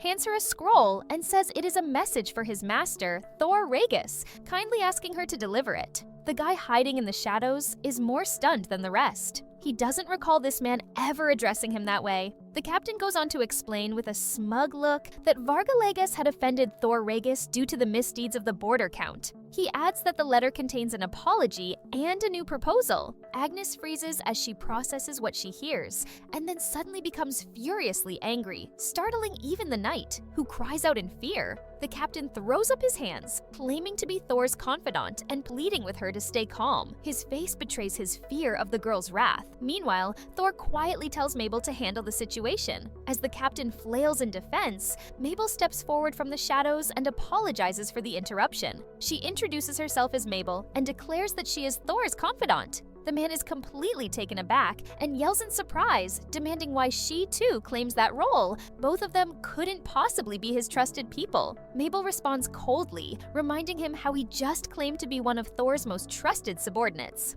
The knight nervously confirms, saying it's true. With a sweet smile, Mabel then asks if the captain can tell her what their master likes. The man looks puzzled, not understanding the question, but Mabel presses on. She wants to know Thor's hobbies, favorite color, and favorite food. The knight awkwardly admits that remembering all of that seems impossible. Mabel tilts her head and asks if someone truly close to Thor wouldn't at least know that much. The knight blushes and hesitates, unable to respond. From the shadows, Thor notes how visibly flustered the man is. It's clear he knows nothing, never cared about Count Rhaegos's son. Desperate, the knight finally clenches his fist and declares that he will not reveal his master's secrets without permission. Mabel smiles and asks if that means he only needs Thor's permission. The knight freezes, unable to respond. At that moment, Thor steps out of hiding, walking with pride. He announces that the captain of the Ducal Guard is welcome to tell everyone about him. The captain screams in shock. He never expected Thor Rhaegos to be there in person. Thor calmly says that he isn't sure how much the captain truly cares for him, but he's curious to hear his honest opinion. The knight stammers, claiming that Thor has been misled, pointing out that the Rhaegos family is no longer a ducal house,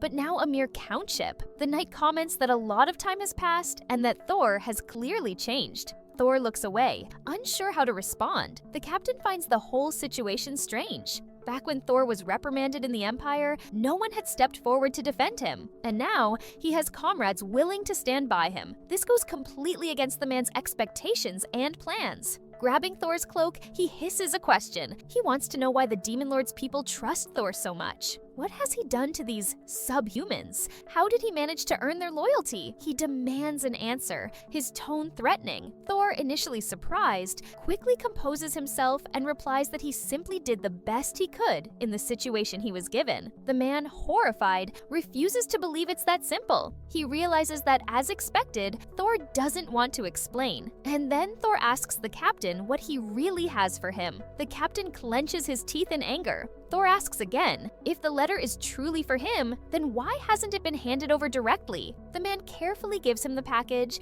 requesting that Thor read the letter only when alone. Thor exhales deeply, confidently passes the letter to Agnes and Mabel. He tells them to break the seal and read it aloud. Looking down, he adds that everyone deserves to know what it says. The knight reacts in horror. He protests that it's improper for a nobleman's son to expose a letter from his own father, asking what Lord Regis would think if he were present. But Thor remains firm. He insists they read it. He suspects the letter is not a personal gesture, but a political move, perhaps even a strategy to target the demon territory. Reading it publicly would clear him of any implication. The man is nervous. Thor agrees that he understands his father's feelings and says that the letter is very nasty. This is clearly not what the man expects to hear. As the letter is read aloud, it reveals a request for intelligence about the Demon Lord's lands. It mentions a follow-up letter to be sent on the night of the new moon, and instructions for Thor to return to the Empire with Genis in exchange for having his title restored. Thor notes that, although the handwriting is clearly his father's, the language feels directed, likely influenced by the Empire itself. The knight mutters that Thor is being ungrateful, dismissing this as nothing more than a father's clumsy love, but Thor says nothing in response. He realizes his father is using him for political gain. Thor realizes that this is a good opportunity and that it is worth seizing this chance. Taking a breath, Thor raises his arms and addresses everyone present. He declares that the letter from Barca Regis carries sinister intent, and he is genuinely afraid of it. Moved, the girls cry quietly as Thor states that anyone who could write such a thing isn't truly his father. The letter, dressed up in fancy words, is nothing more than a spy request. Thor shouts that he is rejecting the homeland that caused pain to his friends and loved ones. From this moment on, he renounces the Regis name and chooses to live under the name of his late mother. He is Thor Canaan now, and he asks to be known only by that name. Mabel, deeply moved, drops to one knee and promises to call him Thor Canaan from now on, even if it pains her that his secret identity has now become public. Thor apologizes, but she assures him warmly that she's honored to serve him as his subordinate. Agnes steps forward, placing a hand over her heart. She declares that she doesn't care what his last name is. He saved her, and for that, she'll serve him for the rest of her life. Her cheeks redden slightly.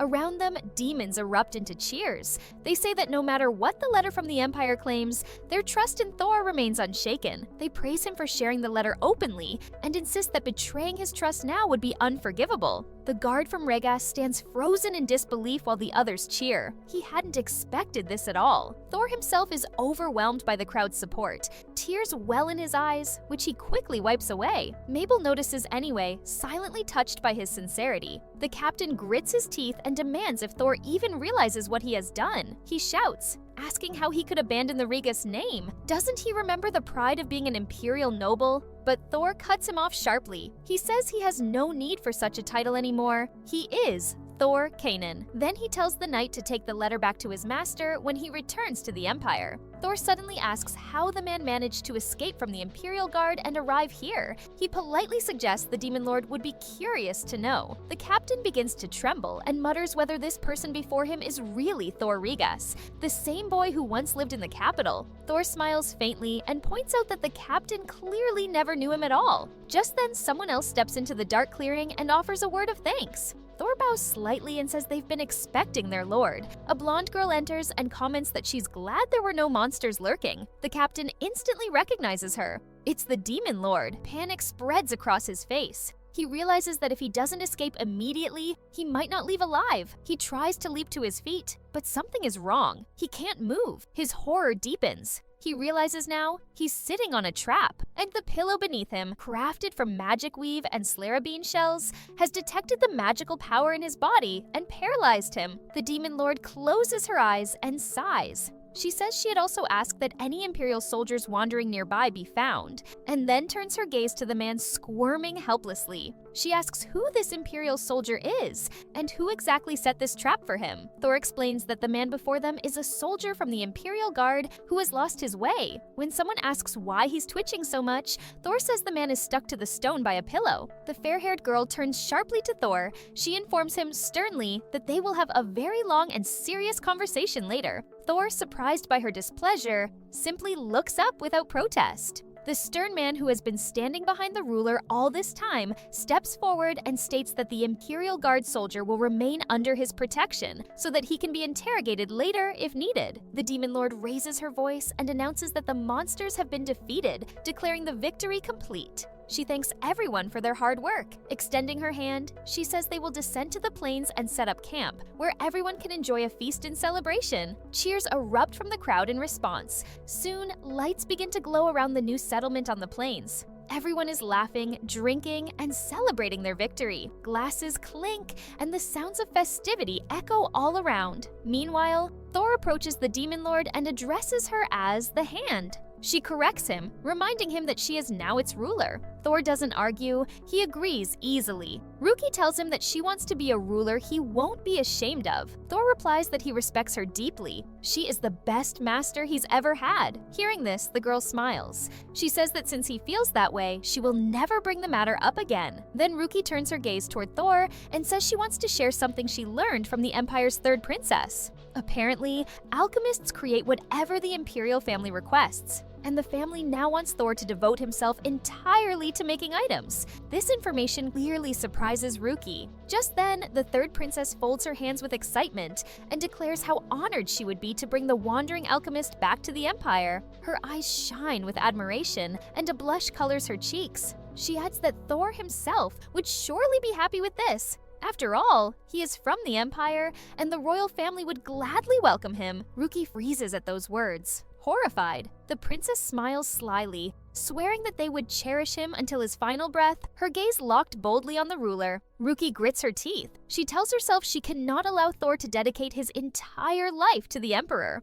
Seeing the storm of emotion on Ruki's face, the princess timidly asks if everything is all right. Suddenly, Ruki leaps to her feet and yells. She demands to know what this all means. If Thor had once been in their empire, then it was their duty to care for him back then. Now, when he's no longer theirs, they suddenly want him? Ruki is seething. She glares at the princess and accuses her of speaking as though she values Thor, when in reality, he was ridiculed and scorned while he lived in the empire. The princess stammers, saying she wasn't there at the time and didn't know what was happening. Ruki questions whether she truly knows nothing. Not about the hostages, not about what Thor went through, not about how hard he fought for them. She knows nothing of his desire to create things that help others, nor the power he possesses to change the world. Ruki reflects inwardly. When she thinks of Thor, she feels warmth and tenderness. But this princess, she knows nothing of him. Ruki knows with certainty she cannot let him go back to the Empire. Suddenly, her thoughts are interrupted. An assistant gently asks Ruki to calm down, then turns to the general, who is visibly burning with rage,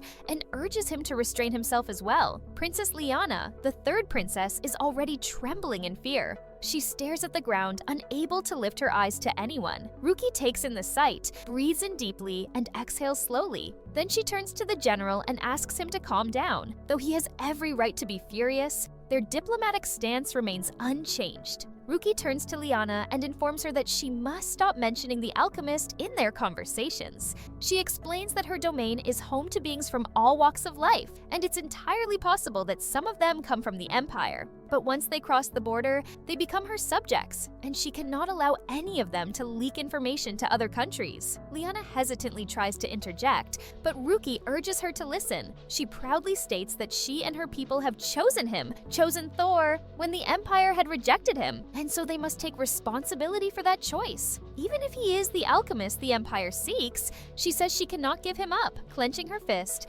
Ruki declares that this boy brings happiness to her lands. Everyone around her falls silent, stunned by her words. But Ruki doesn't stop. She confesses that she intends to heal his heart and live alongside him as he lives with her, always staying by his side. She won't let anyone take that away from her. She adds that while this may be considered a joint victory between them and the Empire, it's not something she is willing to share. Her desire is for peace between their nations, but nothing more. She asks Liana if everything is clear. The princess, burning with shame and resentment, nods in subdued agreement. Later, Ruki relays this entire conversation to Thor. The boy admits he anticipated the negotiations to be difficult, but he hadn't expected them to be that intense. Mabel repeats the exact phrase Her Majesty used about Thor making her lands happy. This causes Thor to freeze in embarrassment, his face flushed, and even Ruki shudders awkwardly upon hearing her own words repeated. Mabel quickly tries to explain that what she said was only natural.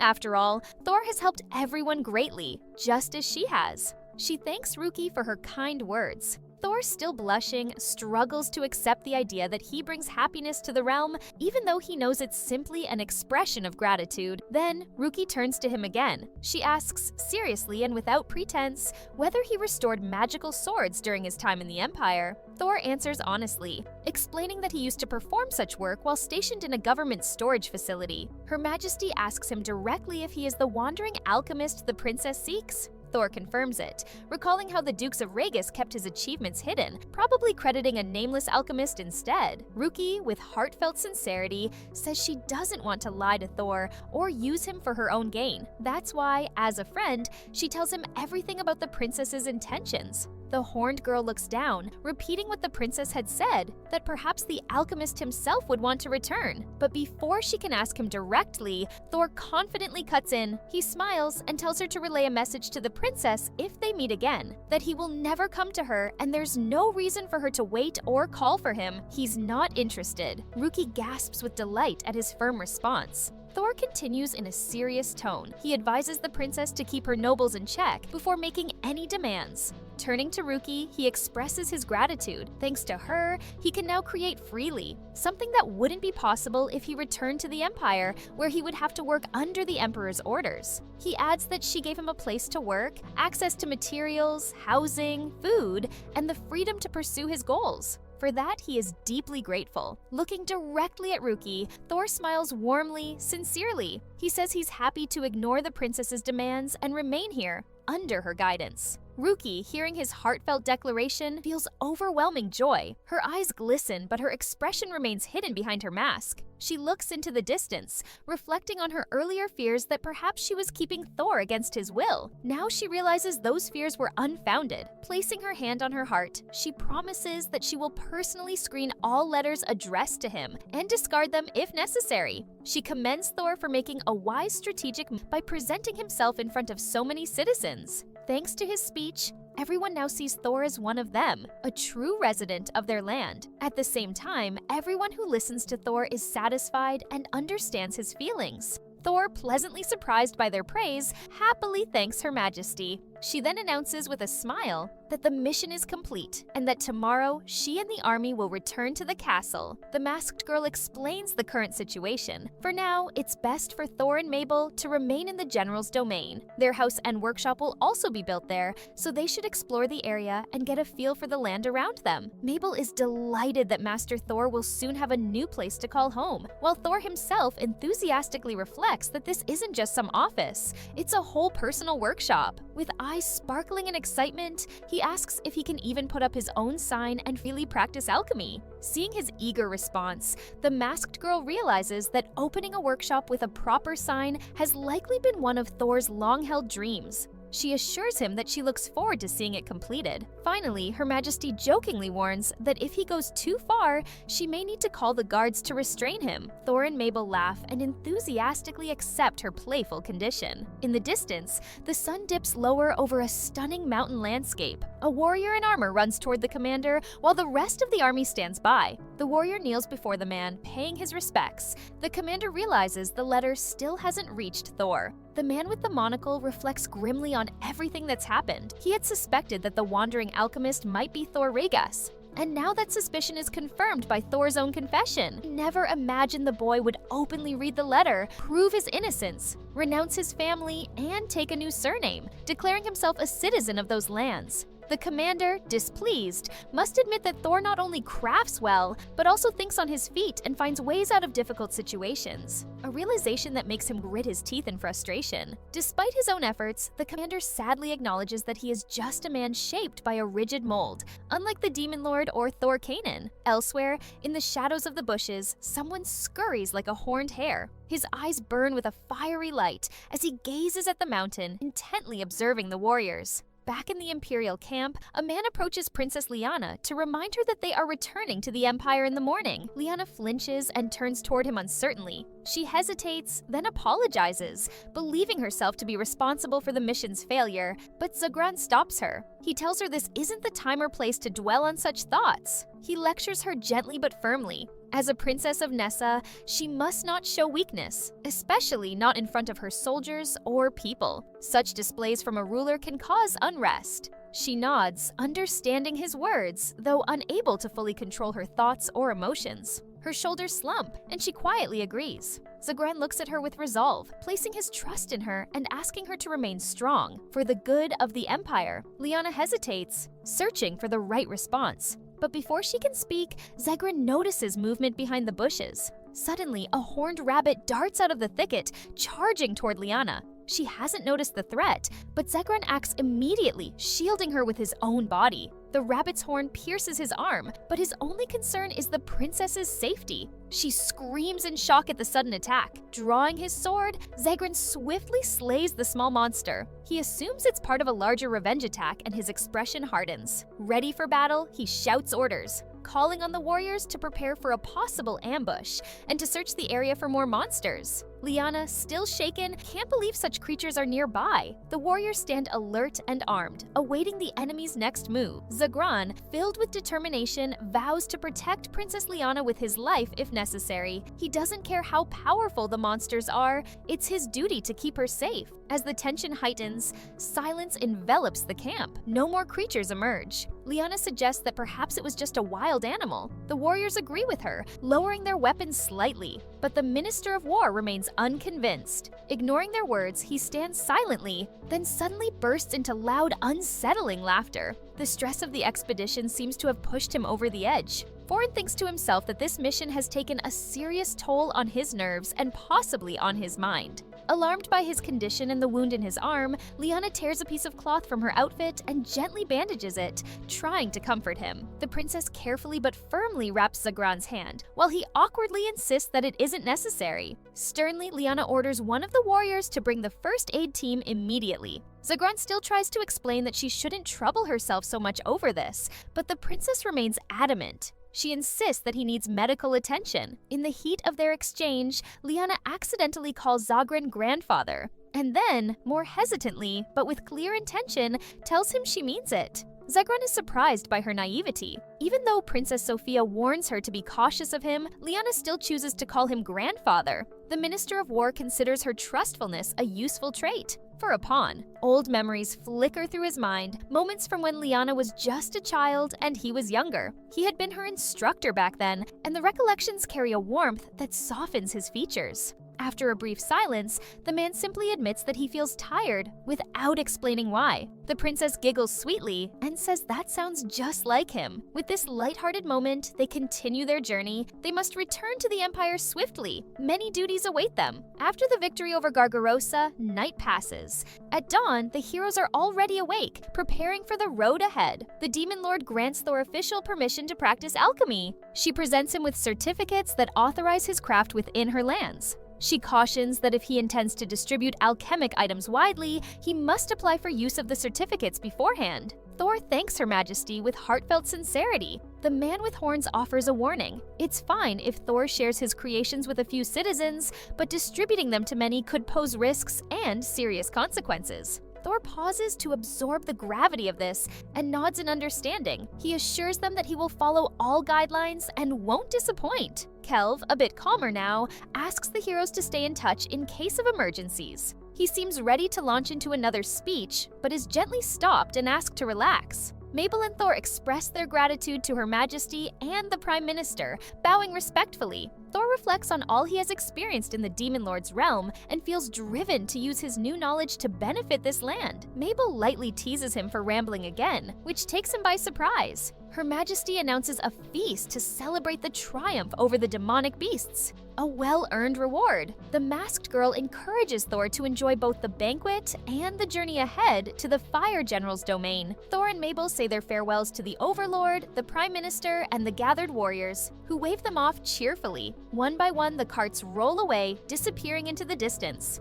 Thor, Mabel, and the Fire General watch silently for a moment. The Fire General turns to Thor and suggests they head to his domain without delay. Thor agrees without hesitation. As they travel, he gazes into the horizon, already contemplating his next magical creation. He knows exactly what he wants to build. Soon, a massive mansion comes into view. Its towering floors and countless windows leave them in awe. The structure is magnificent, and the people welcome their protectors with jubilant cheers. Applause echoes as they wave and shout joyfully. When it's time to eat, elegant plates piled with exquisite dishes are set before Thor and Mabel. Thor digs in with great pleasure, while the mansion's hosts watch happily, glad that the food delights their guests. As night falls and clouds blanket the sky, the mansion fades into darkness. A warm plate of food still sits in front of Thor, but he doesn't eat. Instead, he crosses his arms and closes his eyes, lost in thought. Noticing this detached behavior, the Fire General asks if everything is all right. What could Thor be thinking about? The curious dinner guests turn their attention toward him as well. Sudden realization dawns on the general. Thor must already be planning his next magical item, but the general's daughter disagrees. She argues that Thor is simply exhausted from the battle. After all, no one can constantly think only about creating magical artifacts. The food grows cold, but no answers surface. The Fire General glances at Mabel, wondering if she knows what's going on. She remains silent, collecting her thoughts. Suddenly, the girl lets out a sharp cry, startling everyone. Her outburst only deepens the general's and his daughter's confusion. Finally, Thor speaks. Rising from the table, he announces that he has a question for the general. His eyes glow with excitement as he eagerly asks if anyone has a light attribute attack skill. Clearly, he is fired up with an idea he can't wait to pursue. The Fire General and his daughter stare at him, stunned. Thor, not understanding their reaction, calms himself and begins to explain. He reveals that he wants to initiate a new research project involving the light attribute and is looking for people who can wield such magic to assist him. The general, surprised, silently marvels at the boy. Thor never ceases to amaze him. He falls into deep thought, connecting all the things Thor has said, eventually arriving at a critical question. Why is Thor so interested in the light attribute? Thor answers with conviction. This research could help him better understand the Empire's holy sword. He recalls the battle vividly, reminding the general that Princess Lyanna wielded the holy sword and its blade of light. Images of that intense moment flash through his mind. The general nods, recalling how incredible that sword was. It unleashed a massive blade of light, obliterating demons and even wounding Gargarosa. The sheer power of the weapon was terrifying. The man admits he wouldn't want to face such a sword in battle. But admiration quickly replaces fear as he compares Her Highness's sword with the Holy Sword. With reverence, he describes how her blade outshines the saints in both range and destructive power. It can clear an entire battlefield in one strike. Thor hesitantly interrupts to clarify that the sword Her Majesty uses is still just a prototype, and there's plenty of room for improvement. The general, stunned, can't believe such a formidable weapon is still under development. Fired up with ambition, Thor explains that he wants to create a true magic sword, and for that, he must study the Holy Sword. And that is the end of the manga for now. Please don't forget to like and subscribe my channel. Thank you for watching.